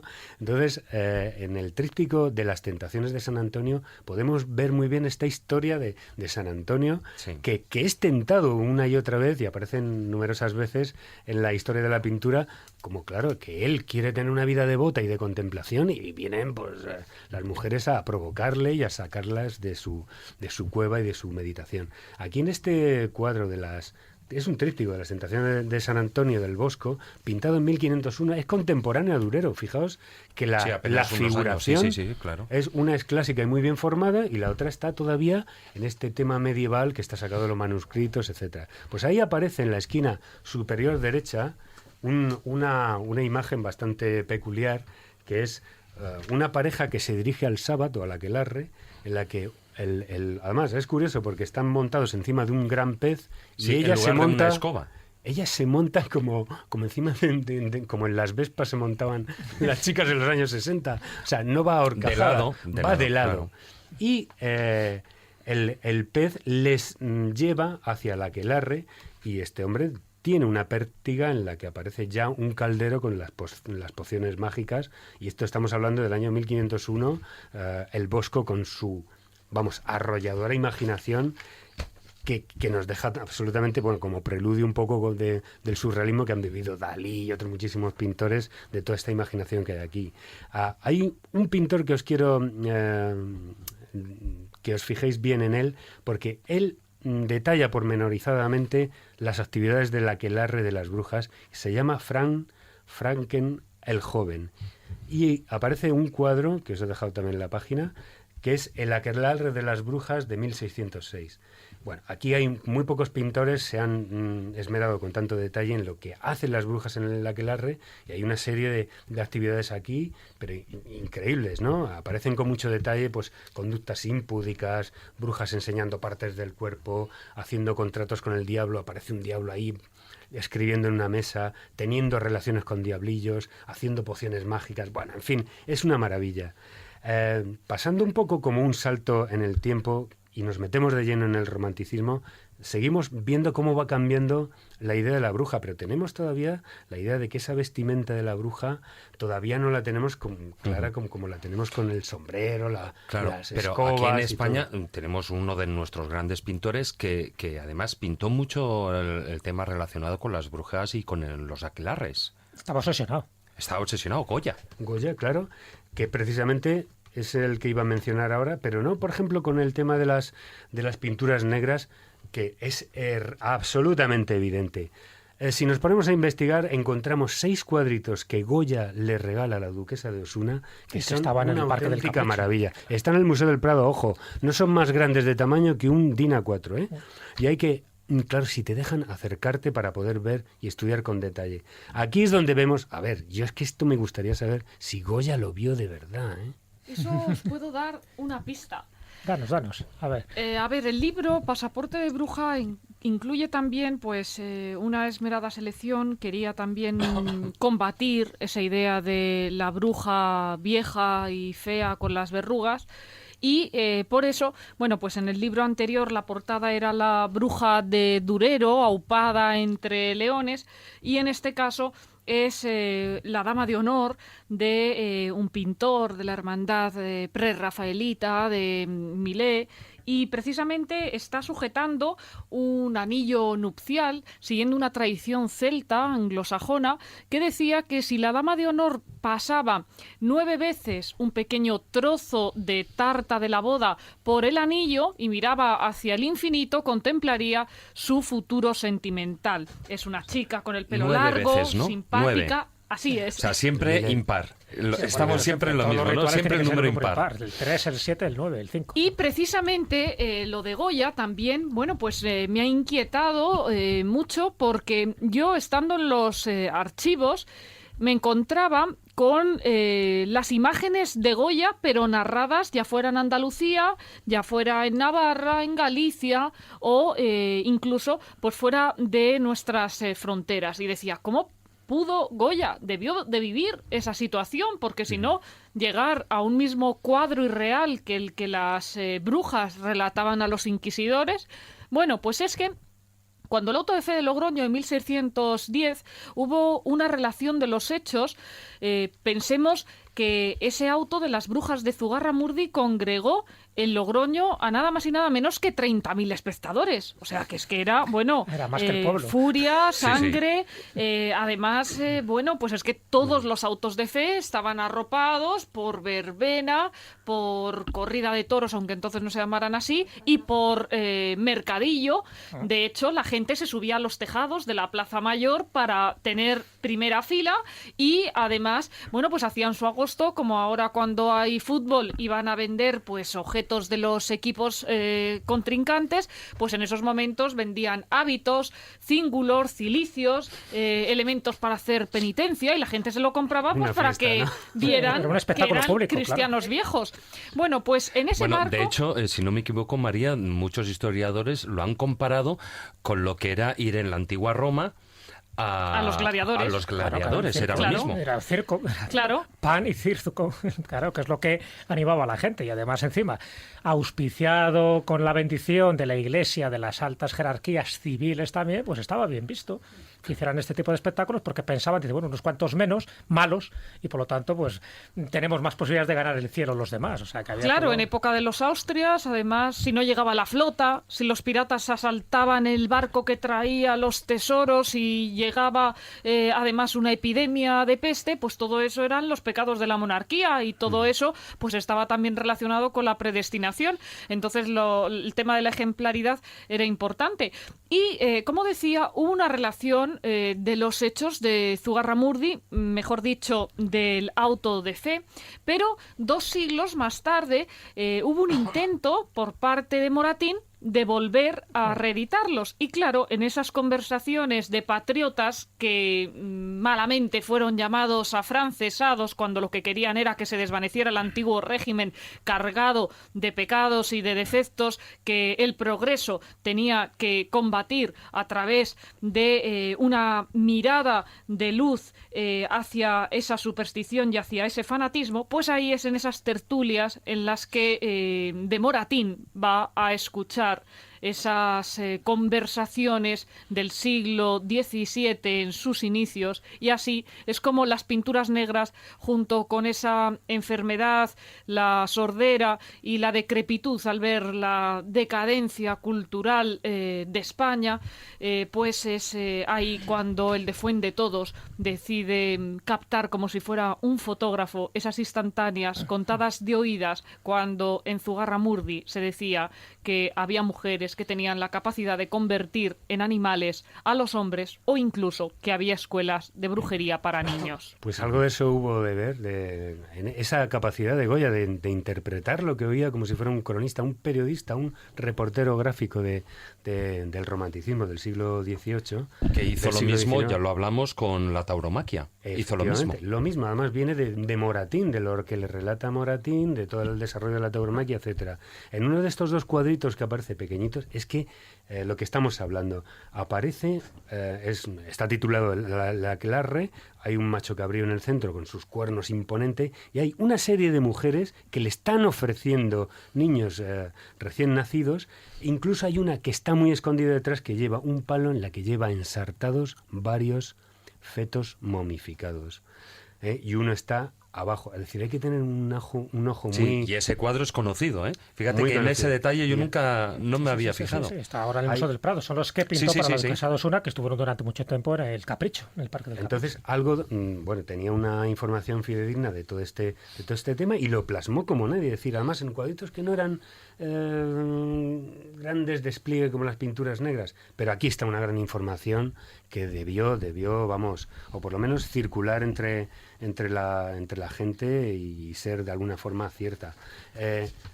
Sí, dime. Marcos, además Goya, que fue un perseguido por la Inquisición precisamente, él presenció muchos autos de fe en Zaragoza, y precisamente muchas de las brujas que él veía o hechiceras que él veía allí, muchas de ellas tenían pues esas verrugas, esas jorobas, una discapacidad física, porque la mujer en el siglo XVI, siglo XVII, incluso antes, lógicamente, las viudas eran las que más optaban por el tema de sacar adelante a su prole y se metían en esos menesteres, pero aquellas personas que sufrían una discapacidad física lo tenían mucho más difícil para poder encontrar un trabajo, con lo cual estaban de alguna forma abocadas marginadas a tener que meterse en el mundo de la superstición para poder, pues también sacarse unas dádivas para poder sobrevivir. De ahí que ese detalle en los cuadros de Goya también lo veas, pues esas mujeres feas ahí, media jorobadas, con las verrugas, y el tema de las verrugas, las brujas, viene precisamente por ese hecho en sí, porque nunca nos acordamos de esas mujeres que sufrían una discapacidad física y que estaban abocadas a la desgracia total. La única vía, el único camino, el mundo de la superstición.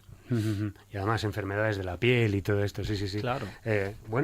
Dando un salto, y bueno, con lo que ha comentado antes Jesús, que siempre se ve a las brujas, se las asocia con la tentación, con el desnudo femenino. Aquí saltamos hacia 1880, y estos dos cuadros ya los vimos, tanto el Círculo Mágico de Waterhouse como lo que es...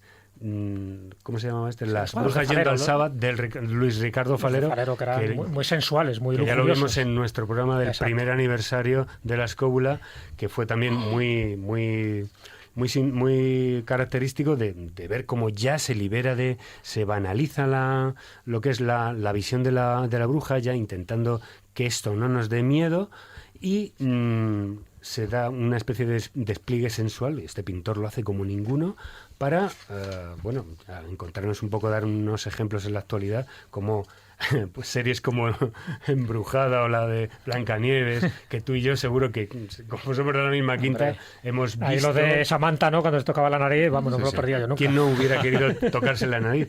Como conclusión, quería comentaros que siempre me he preguntado de dónde venía los sombreros, altos con hebilla... De la zona etcétera. protestante, ¿a que sí? Exacto. Entonces, ¿de dónde viene? De la indumentaria, de la moda puritana, de toda esa gente que colonizó Nueva Marcos, Inglaterra. y no te olvides también de las corozas inquisitoriales, que se le ponían a las brujas, las corozas, los capirotes. Los capirotes que eran de punta. Era una combinación. Aquí en España. Y bueno, ¿esto de dónde viene? Esta moda viene, además yo he estado este año en Ámsterdam y he visto el cuadro ahí en el Rijksmuseum y he visto pues cómo esos individuos vestidos de la Reforma de negro con esos gorros tan altos con hebillas son los que colonizan luego toda la zona de Massachusetts, donde estaba Salem en la famosa juicio por las acusaciones de Salem de 1692. Claro, y eso, esa magma, esa beta, pues ya la cogen las ilustraciones, el cine, Hollywood, del mismo modo que los vikingos con cuernos que nunca los tuvieron, nos han hecho comulgar con una idea de la bruja que es ese traje negro, falda raída, gorrito así, y es un poco ¿de dónde viene ese origen? Que es el arquetipo que nos ha quedado de la bruja hoy en día. Bueno, pues dejamos aquí el tema, aunque yo desde luego me quedo con de las mejores brujas para mí, Charlize Theron, está claro. Por favor. En las películas recientes. Tienes la misma debilidad. Es bruja, es hada, en fin, lo tiene todo. Es diosa. Es diosa, es una diosa. Bueno, seguimos con el programa. ¿Querías comentar algo, Laura?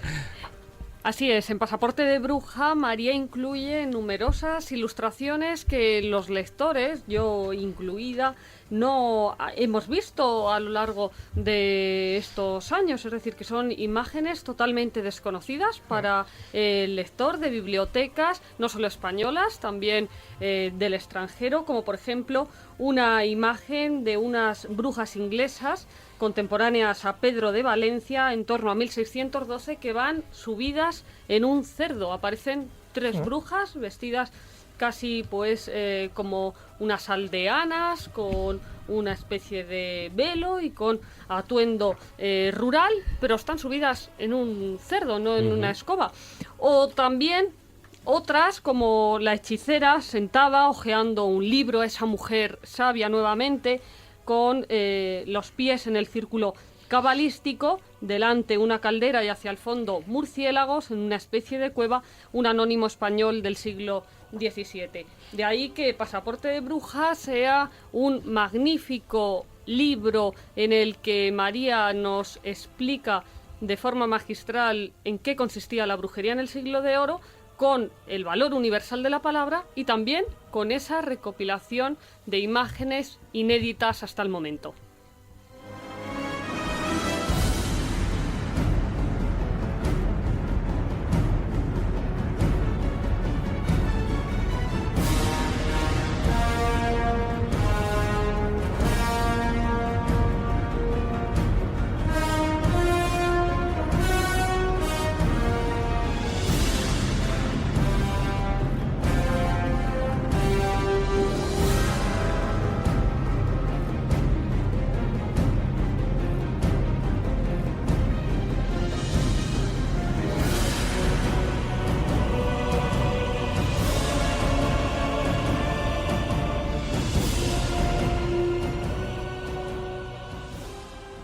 Si quieres viajar a lugares con historia y sumergirte en los grandes misterios de nuestro mundo, La Escóbula de la Brújula, en Radio 4G.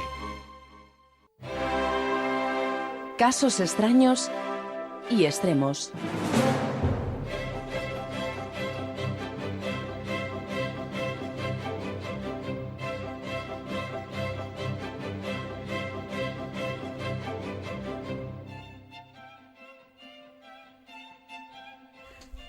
Las 11:17 y vamos con la tercera sección que tenemos previsto, esos casos extraños y extremos.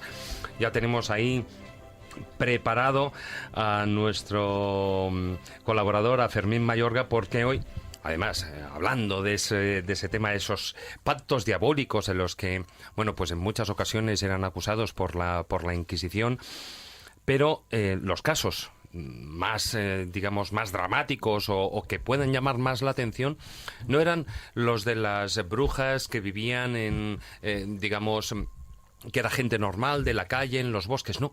Estamos hablando de gente, de monjas, que vivían evidentemente en los conventos y algunos de ellos hasta conventos de clausura.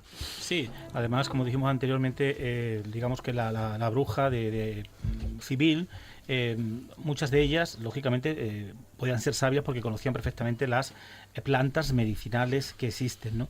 Pero, lógicamente, de cara a la escritura, no todas ellas sabían escribir, con lo cual el pacto con el demonio lo tienen un poco difícil. De hecho, te encuentras en los documentos inquisitoriales precisamente cómo le regalan al diablo un trozo de cabello, un trozo de uña que se cortan, ¿no? Así firman su pacto con el príncipe de las tinieblas. Sin embargo, los verdaderos pactos con el demonio están dentro de los cenobios, dentro de los conventos, porque estas sí que sabían perfectamente escribir, y además porque los grandes grimorios, los grandes libros de magia se encontraban dentro de los conventos, a veces de extranji, traídos por frailes, etcétera, etcétera, o de gente de la calle, ¿no?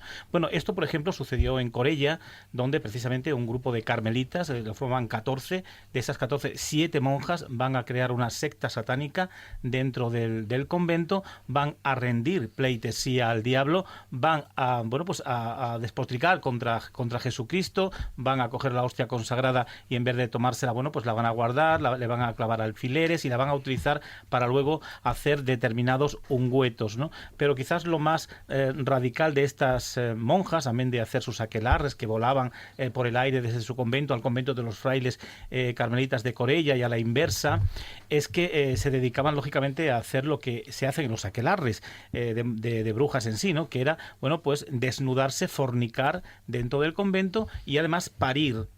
Así como suena, parir dentro del convento a alguien que se supone que debería ser casta y pura, ¿no? Yo he leído parte de esos documentos del proceso de Inquisición de Logroño, que fue incoado en 1743, y la verdad es que esa madre Águeda Josefa de Encarnación, tela marinera las cosas que hacía, ¿eh? No, es tremenda porque además, fíjate, cada vez que una monja se ponía de parto en el convento, para que las otras no se enterasen, acudían las satánicas y le comentaban a las buenas... Eran un clan, sí, evidentemente. Totalmente. Les contaban a las buenas que, bueno, pues la monja tal estaba reteniendo líquidos y como tal, esos dolores que tenía eran a consecuencia de eso, ¿no? Luego parían y, lógicamente, no podían tener al niño en el convento y lo que hacían, según hacía, como a los niños se quedara una palmadita en el culito para que suene el llanto, bueno, pues lo que hacían era directamente estrangularlos y enterrarlos en la huerta del convento y además con la precaución de que el hortelano no cavase en un determinado sitio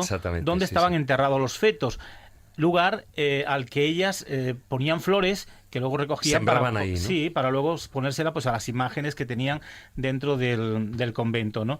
Y bueno, amén de esa realidad que allí se fraguó, luego tenían también otra doble, digamos, personalidad, es decir, eso se fraguaba dentro del convento, intramuros, pero luego de cara a Corella tenían digamos, una cara beatífica, ¿no? Ellas solían precisamente engañar al pueblo de Corella, precisamente diciendo que la madre Águeda, la gurú de la secta, bueno, pues se le había presentado a Jesucristo, le había quedado las marcas en los pies y en las manos y en el costado exactamente igual que el nazareno y que, bueno, salían, la ponían, digamos, delante de la reja del convento y claro, los vecinos venían con sus pañuelitos para que le mojasen el mismo en esas llagas de la madre Águeda. Y mira por dónde descubre la Inquisición que lo que estaban utilizando estas monjas satánicas carmelitas era precisamente tierra sigilata. Una especie de tierra roja, de ladrillo, donde mezclado con un... Arcilla bendecida y normalmente se venía de Tierra Santa, es lo que le daba la tierra sigilata porque pensaban que beber algún líquido en este tipo de vasijas o de vasos impedía que fueras envenenado, es decir, que tiene una parte talismánica también. Exactamente. Y bueno, pues a partir de ahí, imaginaos, ¿no? Hasta que son descubiertas por la Inquisición, lógicamente todo esto os va a hacer intramuros, porque eso hay que decirlo, hay brujas y brujas, es decir, mientras a las brujas civiles la Inquisición las condenaba a auto de fe, le ponía su San Benito correspondiente, su coroza correspondiente, las hacía subir al cadalso, su San Benito se lo colgaba en la iglesia de su pueblo, etcétera, etcétera. Bueno, pues a las monjas, que eran tan satánicas como estas otras brujas que podían asesinar bebés, bueno, pues lo hacían con una doble vara de medir. Es decir, todo se hacía intramuros, Corella nunca se va a enterar de lo que ocurrió dentro de ese convento, se le van a dar unas disciplinas determinadas a estas monjas y las van a cambiar a otro convento y no ha pasado nada. Estas sí fueron torturadas, quizás por los asesinatos que cometieron en este caso, pero siempre, vuelvo a repetir, dentro del cenobio y como tal nunca hacen una exposición pública de estas religiosas porque hay que salvaguardar la honra del hábito. Por lo tanto, es razón más que suficiente para que exista esa doble vara de medir hacia lo civil y lo religioso. Pero esto técnicamente se puede decir que eran brujas o eran infanticidas. Infanticidas totales, y además, vamos, en nombre de Satanás, porque fíjate, incluso muchas de ellas cuando se arrodillaban y invocaban al demonio decían una oración que decía: ven, Padre mío, no nos desampares, aquí nos tienes prontas y dispuestas a cuanto quieras y nos mandes, tuya es nuestra alma y nuestro cuerpo, somos tus esclavas, te queremos adorar y servir siempre y te rogamos que luego vengas. Desde luego el tema carnal estaba por doquier. De hecho, se dice que además cuando estaban en el aquelarre, lo que había era una gran cantidad de personas desnudas, donde unos orinaban encima de otro, había un hedor insoportable, es decir, estamos en una tesitura quizás un poco desconocida, que nos hace, de alguna forma, bueno, pues pensar que dentro de ciertos conventos españoles, pues realmente se vivió este tipo de actos, con todo lo respeto, porque no estamos atacando a nadie, esto es historia. Y que es una minoría también, claro, ocurría en todos. La historia es cultura y la cultura no es enemiga de nadie. Otra cosa es la ignorancia de la gente, ¿no? Pero no vamos a ser cómplices de la gente que no ha evolucionado. Pero esto es documentación pura, sacada de los archivos, que están ahí. Además va a formar parte de mi próximo libro, Partos en los conventos, Pactos con el demonio, donde aparecerán pues este tipo de historias, ¿no? Y otro caso es el de las monjas del convento de Santa Clara, porque tampoco, si las de Morella tenían lo suyo, las de Santa Clara en Antequera, Corella, en Málaga... Corella, no Morella. He dicho Morella, no, Corella, perdón. De Santa Clara de Antequera, ahí en el siglo XVII, también tela marinera. También, exactamente igual. Además, prácticamente era la misma dinámica dentro de ese convento. Ahí la lideresa era una tal Rosa Montilla, que era la gurú del grupo, y también se caracterizó pues más o menos por lo mismo. Aquí quizás porque había más gente de la calle que participaba también, bueno, pues de todas esas orgías que practicaban dentro de las celdas de Rosa Montilla y de otras monjas, y además dentro de esas celdas hacían sus propios aquelarres. Tomaban una determinada loción, que además luego se la pasaban por sus partes, etcétera, etcétera. Dice el documento que caían al suelo y a partir de ahí veían visiones. Dicen que veían durante el traslado hacia el aquelarre lobos aullando, perros aullando, etcétera, etcétera, que las acompañaban, y el mismísimo diablo, ¿no? Hasta un lugar determinado que ellas nunca saben describir qué lugar era, ¿no? Y luego, bueno, pues regresaban otra vez metiéndose esa pócima por sus orificios y llegaban de nuevo al convento, se acostaban y bueno, pues no pasaba nada, ¿no? Hasta que lógicamente después de 3 años pues van a ser delatadas por otra monja que había participado dentro de la secta, y bueno, pues van a ser también de alguna forma no puestas en la picota internamente e interiormente dentro del cenobio, entre sus demás hermanas y algunos sacerdotes inquisidores que acuden allí, bueno, pues para leerle la cartilla, ¿no? Como se suele decir en estos casos. Además, tenían una frase muy curiosa, y las de Corella sobre todo, que eran las que más la imprimían, que decían que en ese linaje, es decir, en esa línea de orgías y de sexo, decía que sabían más estas monjas en esta línea que las putas más corridas de Madrid. Sí. Tela marinera. Eso te lo dice así documentalmente el documento, ¿eh?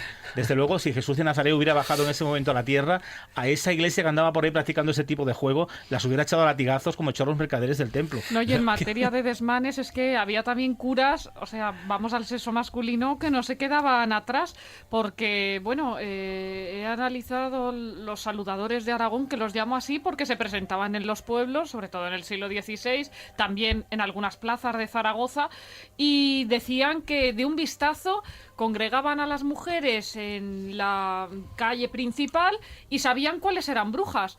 Y si veían que eras bruja, pues entonces, como eran curas, te tenían que quitar el maleficio o lo que te había encantado. Así que a esas se las llevaban a una habitación y allí empezaban las prácticas. La Inquisición fue letal contra estas juntas macabras de curas saludadores, y les aplicó un castigo solemne.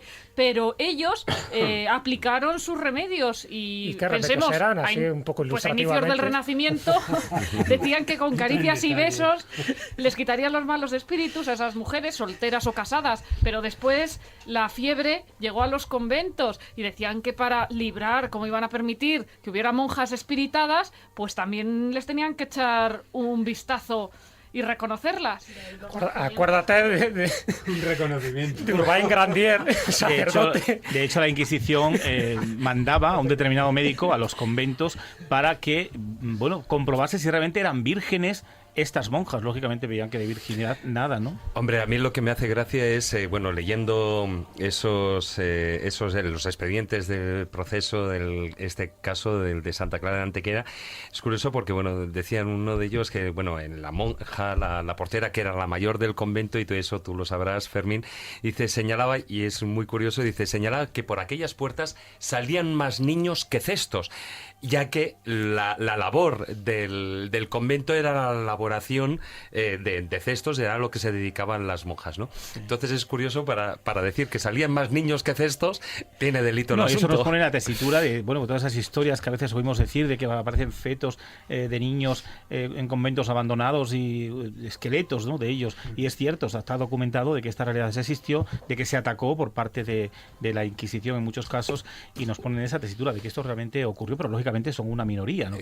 No, lo que pasa es que durante ese periodo de tiempo el convento parecía más una casa de citas, porque no solo eran dentro, sino es que entraban, bueno, pues los notables del pueblo, como dicen en el informe, bueno, en el expediente, entraban y salían como Pedro por su casa. Sí, totalmente. De hecho, las de Antequera tenían, digamos, al líder, que no era un religioso, eran muchos los frailes que entraban allí, pero era un señor civil, Osuna, Francisco Osuna, que era pues, un señor bastante poderoso económicamente dentro de la ciudad, un cristiano viejo, que bueno, parece ser que el hombre pues se lo pasaba estupendamente dentro del convento de Santa Clara en Antequera, ¿no? Pero no son los únicos casos. Tenemos en Canarias, por ejemplo, a Sor Juana de San Bernardo, que tela marinera también con esta monjita. Llegó a practicar la zoofilia dentro del convento con un caballo. Y esto, que puede sonar muy fuerte, es una realidad también documentada dentro del proceso de esta monja canaria. O, por ejemplo, en Cáceres, en Belvis de Monroy, tenemos también a Sor María del Cristo, que ya hemos hablado aquí en la escóbula alguna vez que otra también, precisamente por esos pactos con el demonio que hacían con su propia sangre. En Antequera, mientras que en Canarias y en Cáceres se hacían, digamos, una fisura en la mano, sin embargo, en Antequera se la hacían en el pecho.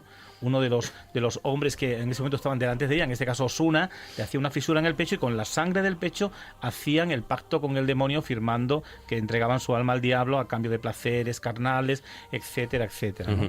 Bueno, afortunadamente, como estábamos apuntando, esto eran casos aislados, pero casos auténticos en los que, bueno, toda esta información sale evidentemente de los expedientes, de los documentos, de los procesos de Inquisición de los que aquí estamos hablando.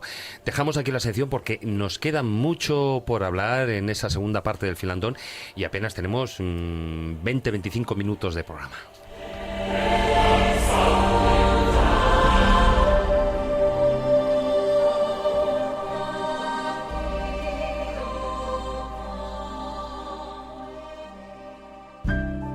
La escóbula de la brújula. Dirige Jesús Callejo. Presenta David Sentinella.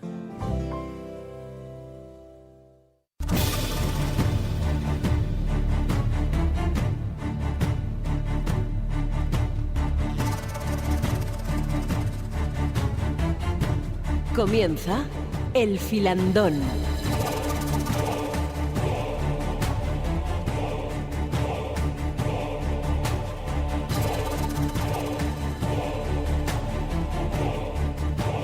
Bueno, y empezamos rápidamente ese filandón y me gustaría empezar por, bueno, a ver, en el año 1478 se funda el Santo Oficio en Castilla, y en un inicio es curioso porque la posición ante la brujería que tiene este Santo Oficio es más como de desdén que de herejía.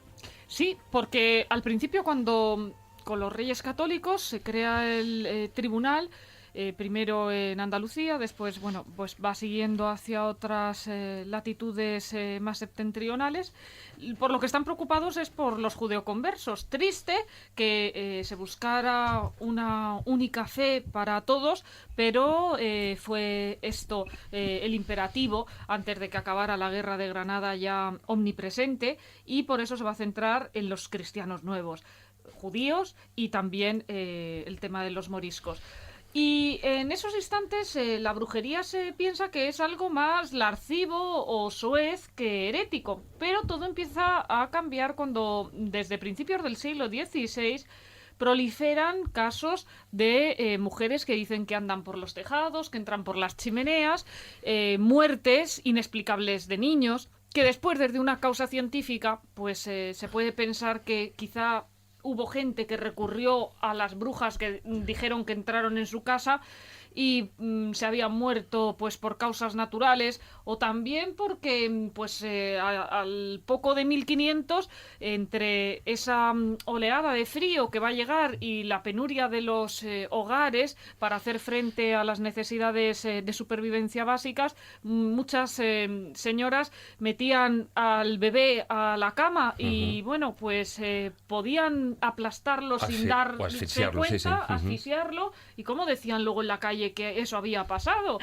más que nada por la idea de la honra y del honor, y pudieron inventarlo las brujas, pero hubo otras que ejercieron la brujería desde una perspectiva totalmente perversa y a las que no deberíamos llamar hechiceras, sino delincuentes. Lo tenemos, por ejemplo, en las brujas de pareja, lo tenemos también en la las Manjirona, también, ¿no? en las sí, esas eran las de pareja, las morillas, pero también, bueno, pues en ese reflejo que después Cervantes da en las novelas ejemplares, la Camacha, la Montiel y la Cañizares, que habían convertido a unos niños en los perros las tres hechiceras que aparecen. Es que tenía nombre de brujas. Es que yo me quedé perpleja cuando fui recuperando una a una la trayectoria de estas tres, si me lo permitís, pájaras, porque ojo cómo eran. Una de ellas, la Cañizares, creo que se refiere a una mujer que vivía 5 años antes que Cervantes empezara a escribir las novelas ejemplares en el pueblo de la Serranía de Cuenca, de Cañizares.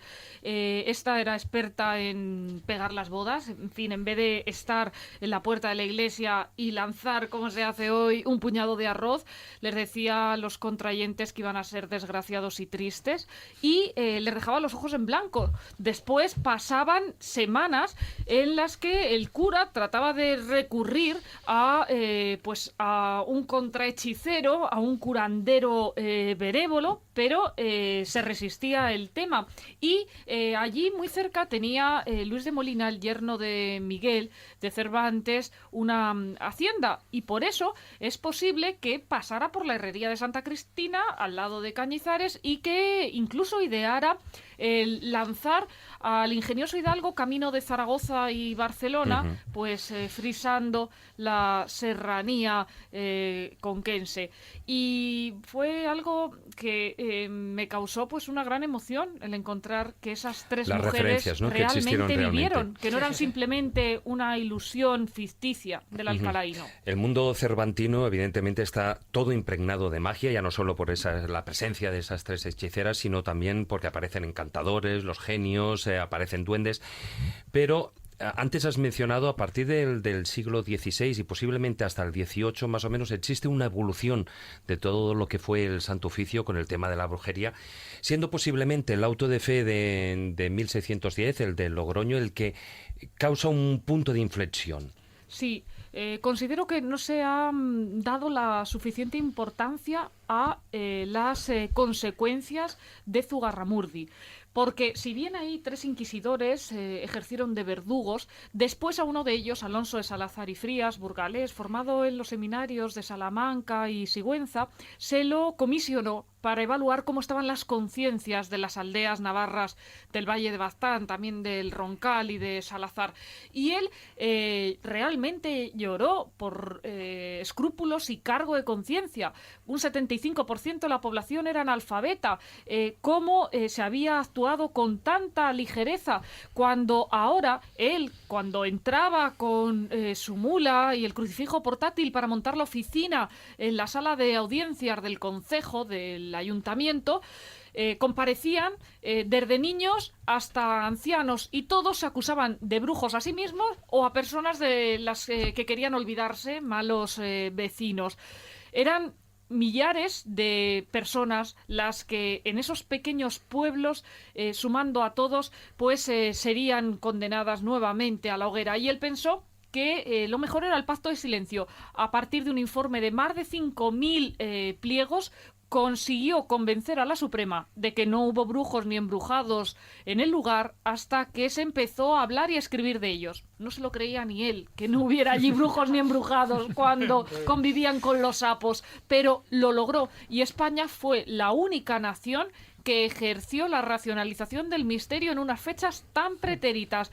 Cuando después, en 1781, ardía en la hoguera la última víctima de brujería acusada por esta causa en Triana, en Sevilla, cuando se cayó el puente de barcas hispalense del Gentío, que de hecho los inquisidores no se sentaron en el convento de San Pablo en sus butacas, en sus sitiales, porque estaban ocupados por trianeros y por sevillanos que estaban ávidos de ver lo que iba a ocurrir. Pues cuando la cieguecita de Marchena, la Beata Dolores, vio su cuerpo consumirse en cenizas después de haber lanzado un último reto al Santo Oficio, como postrera voluntad pidió un puro y se lo fumó en la jaula. Qué cholería, qué cholería. Bueno, pues D'Alembert decía que en España seguía pesando mucho el fanatismo, y es algo triste porque en Suiza hubo causas posteriores y, sin embargo, hemos tenido los españoles que llevar el lastre de que todo lo que era adelantado ocurría fuera. Claro. ¿Y quién en el siglo XVII racionalizó el misterio como Alonso de Salazar y Frías? Bueno, yo creo que ocurren dos causas, ¿no? Un poco la leyenda negra, ¿no?, que nos meten aquí... Esa gran mentira de la Inquisición, los holandeses, ¿no? Y los ingleses, y por otra parte, que la Inquisición es verdad que es la última que se abole en Europa, ¿no? Hasta que no muere Fernando VII, aquí seguimos con una Inquisición ya bastante devaluada, pero cuando en los demás lugares ya había desaparecido. Yo creo que eso nos hizo bastante daño porque se tenía que haber erradicado muchísimo antes. ¿Ibas a comentar algo, Laura? Recordemos que al científico español Miguel Servet lo mataron los calvinistas por descubrir la circulación pulmonar. Pero yo creo que también hay que decir no algo... fue por eso, fue por el misterio de la Santísima Trinidad, por los escritos que había él hecho en su juventud, no por descubrir la circulación. Lo que pasa es que se le acusó de dos cosas: se le acusó de oponerse al misterio de la Santísima Trinidad y de robar cadáveres. Claro, de todas maneras, fijaros, estamos hablando también de esa gran mentira que fue de que la Inquisición española fue la peor. Y estamos hablando del caso del auto de fe en Logroño en 1610, que fue sobre todo el tema de las brujas de Zugarramurdi, y que allí solo fueron a la hoguera 11 personas. 11 inocentes, de los cuales 5 además eran en efigie porque ya habían fallecido en la cárcel. Lo que portaban eran los ataúdes. Es algo también muy llamativo.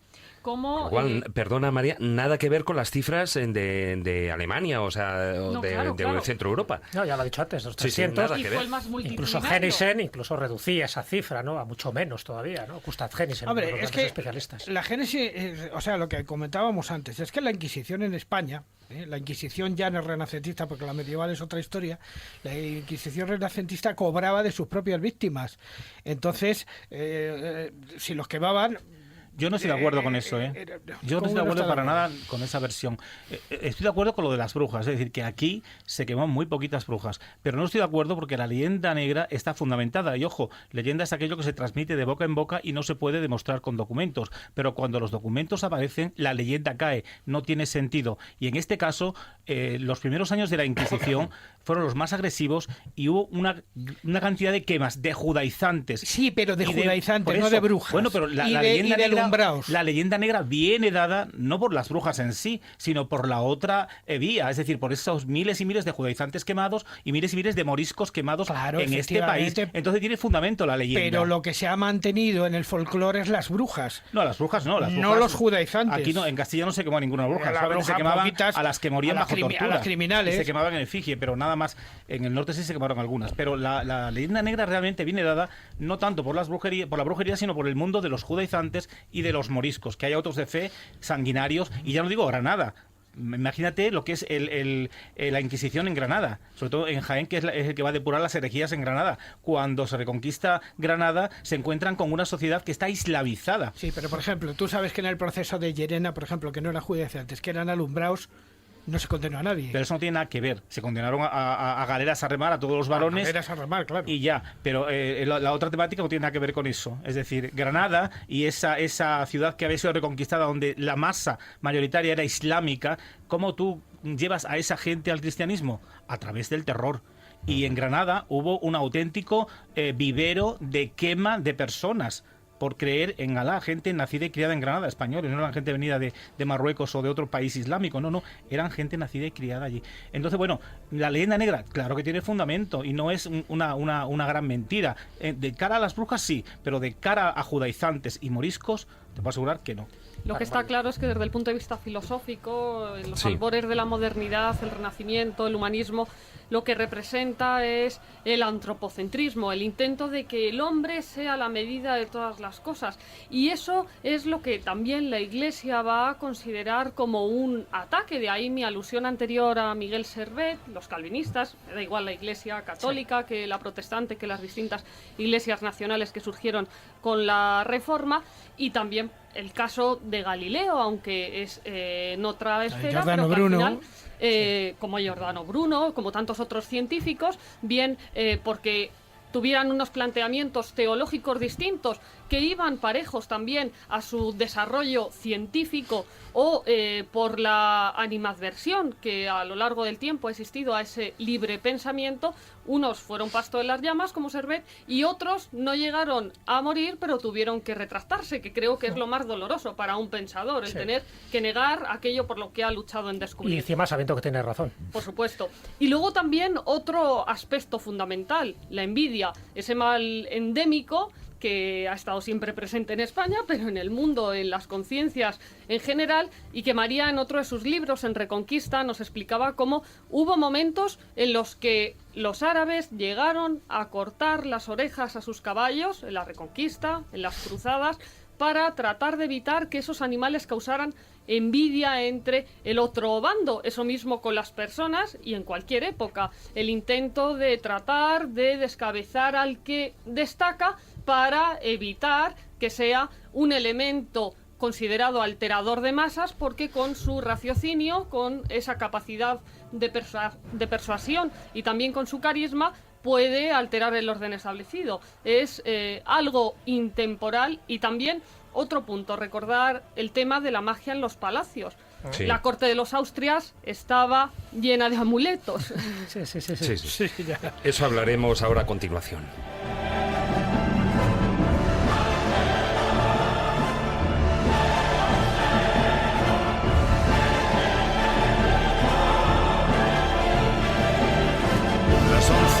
Las 11:45, estamos hablando precisamente de la presencia de la brujería, de la hechicería en las cortes europeas.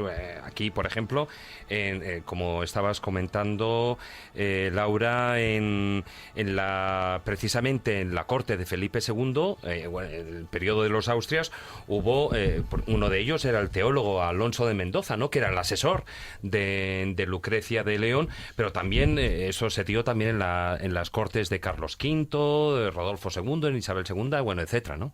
Sí, el León de Rodolfo II, la visión de supernovas, ahora que hemos tenido luna gigante, y también Isabel I, la reina virgen de Inglaterra, y el horóscopo de otro célebre practicante de estas artes, de John Dee, un sabio inglés que tranquilizó sobre su futuro a la hermana de María Tudor, pero que tras estudiar su horóscopo nuevamente, junto con el de su enemiga, a pesar de pariente consanguíneo, pues decidió que mejor ponía un poco de distancia de por medio con la reina, porque tenía cosas desagradables que decirle. Es la instrumentalización del mago, y en esta misma línea nos encontramos con otro caso muy curioso, el de Diego de Torres Villarroel, un español que tuvo, yo creo que más profesiones que nadie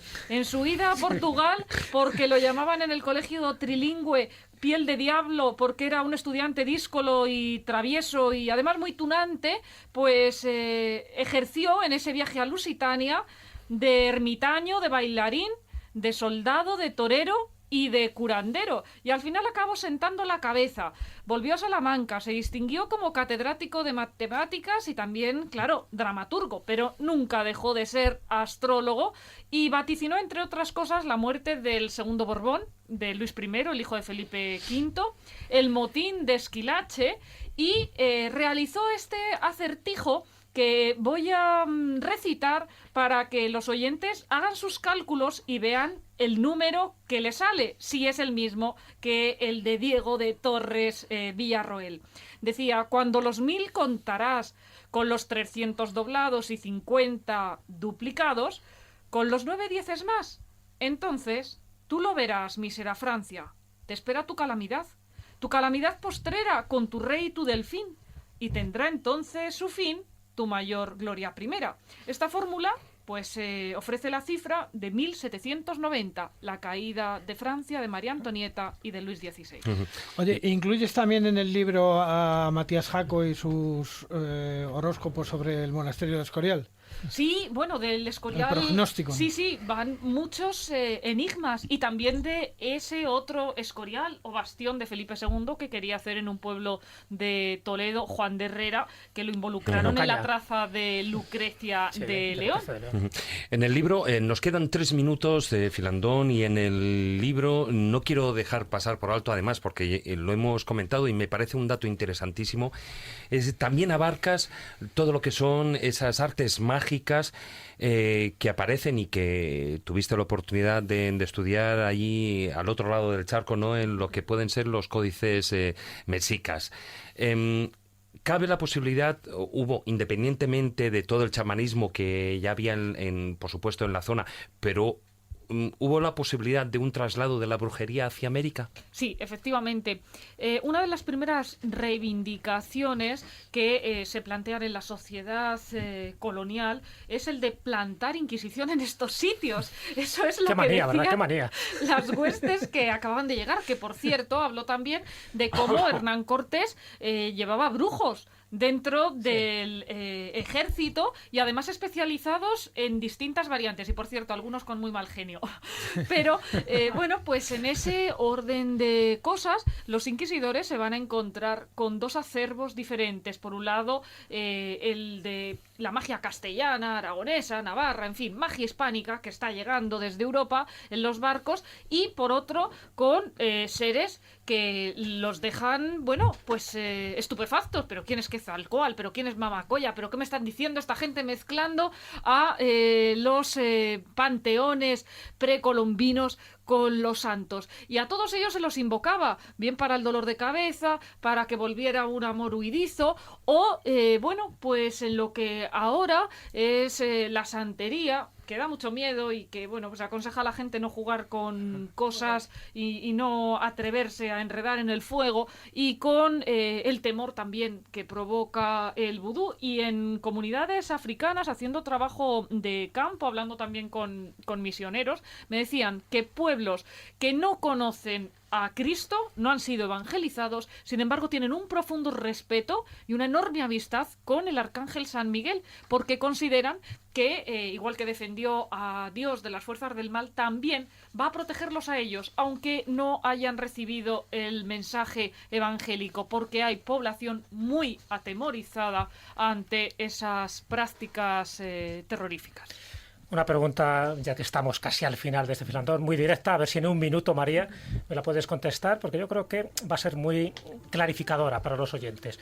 ¿La brujomanía, tal como la estamos entendiendo, empieza o es un invento de la Inquisición, de la Iglesia Católica o de la Iglesia Cristiana, o ya estaba ahí y de alguna forma se manifestó en esta, vamos a llamarla, caza religiosa contra ellos? Cuando algo se prohíbe, se hace más apetitoso, se incrementa, se realiza una propagación de ese fenómeno. Entonces, desde el siglo XVI, cuando dejaron de ser las brujas entes alocados o lascivos y se vio que podían realmente interactuar con el medio y en las vidas humanas, ahí se empezó a disparar las acusaciones. Y por este motivo, que después fuera tan importante Zugarramurdi, la hechicera Cleo, a la que animo a los oyentes a conocer, una bruja castellana joven que un día decide pues dejar de preocuparse de adivinar la buena ventura a los otros o de solucionar el tema a sus clientes y sobre todo pues quiere preparar unas oposiciones de brujas. Se marcha un día en su escoba con su gata Tabata y amanece entre las ruinas chamánicas de los mayas. Allí tiene que ir el lector a encontrarla para que le cuente al hilo de esa bola mágica cuál es el futuro y sobre todo cómo consiguió en Sevilla un pasaporte de bruja con retrato velazqueño. Pues lo dejamos ahí porque no tenemos más tiempo, pero ahí está el pasaporte de bruja, volando en escoba de España, América en tiempo de Cervantes, escrito por María Lara Martínez. Muchas gracias, María, por haber estado con nosotros. Muchas gracias, Laura. Hasta siempre. Y continuamos con el programa.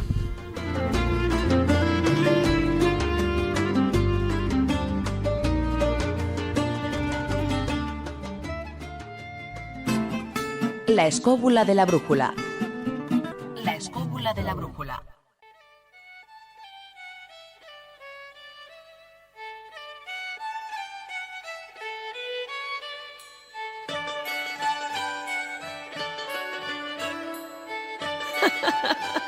Los cuentos de Callejo.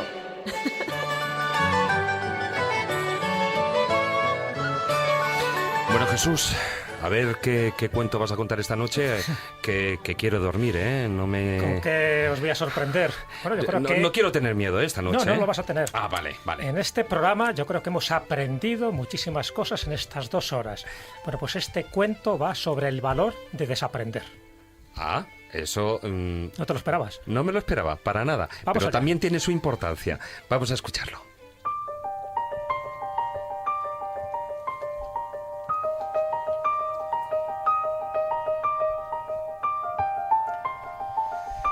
Pues resulta que un buen día un gran erudito quería conocer algo más, quería conocer las verdades más profundas, quería conocer el absoluto, y había oído hablar de un maestro que estaba ahí perdido en las montañas, y allí va para que le enseñe precisamente lo que él no sabía. Le recibe un aprendiz, le recibe un asistente, y le dice que antes de hablar con el maestro tiene que rellenar un cuestionario de preguntas. Se las pasa y efectivamente, como era un gran erudito, al cabo de 1 hora las contesta todas. El asistente recoge las preguntas, se las pasa al maestro y al cabo de un rato sale. Me dice el maestro que te va a admitir en su escuela, pero te va a admitir dentro de 1 año. El erudito se pone muy contento. Hombre, qué bien. Soy digno de ser enseñado por este gran maestro. Pero ¿por qué 1 año? Me queda un poco desolado. Porque he respondido todas las preguntas, ¿no? Dice, sí, le dice el asistente, efectivamente. Y si las hubiera fallado, ¿qué hubiera pasado? Dice, si las hubieras fallado, hubieras entrado inmediatamente al servicio del maestro. Lo que pasa es que necesitas 1 año para desaprender todas las tonterías que has ido acumulando a lo largo de tu vida. Justo en ese momento es cuando serás digno de ser enseñado por nuestro gran maestro.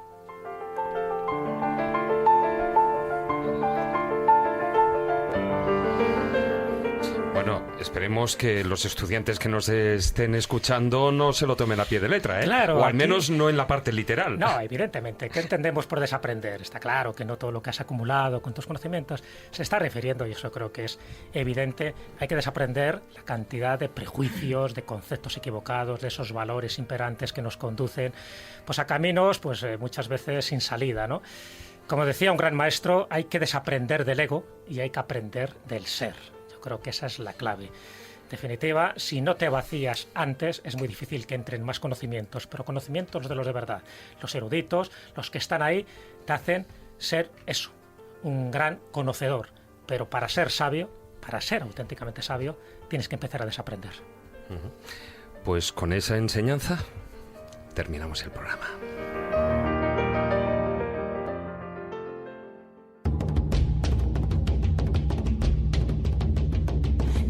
Después de siglos de tanto esperar, se despertaron para regresar.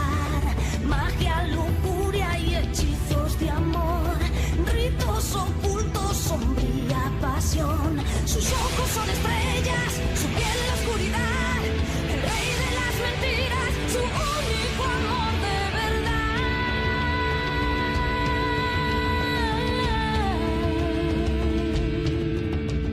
Somos las varias de la santidad, somos la tumba de la realidad.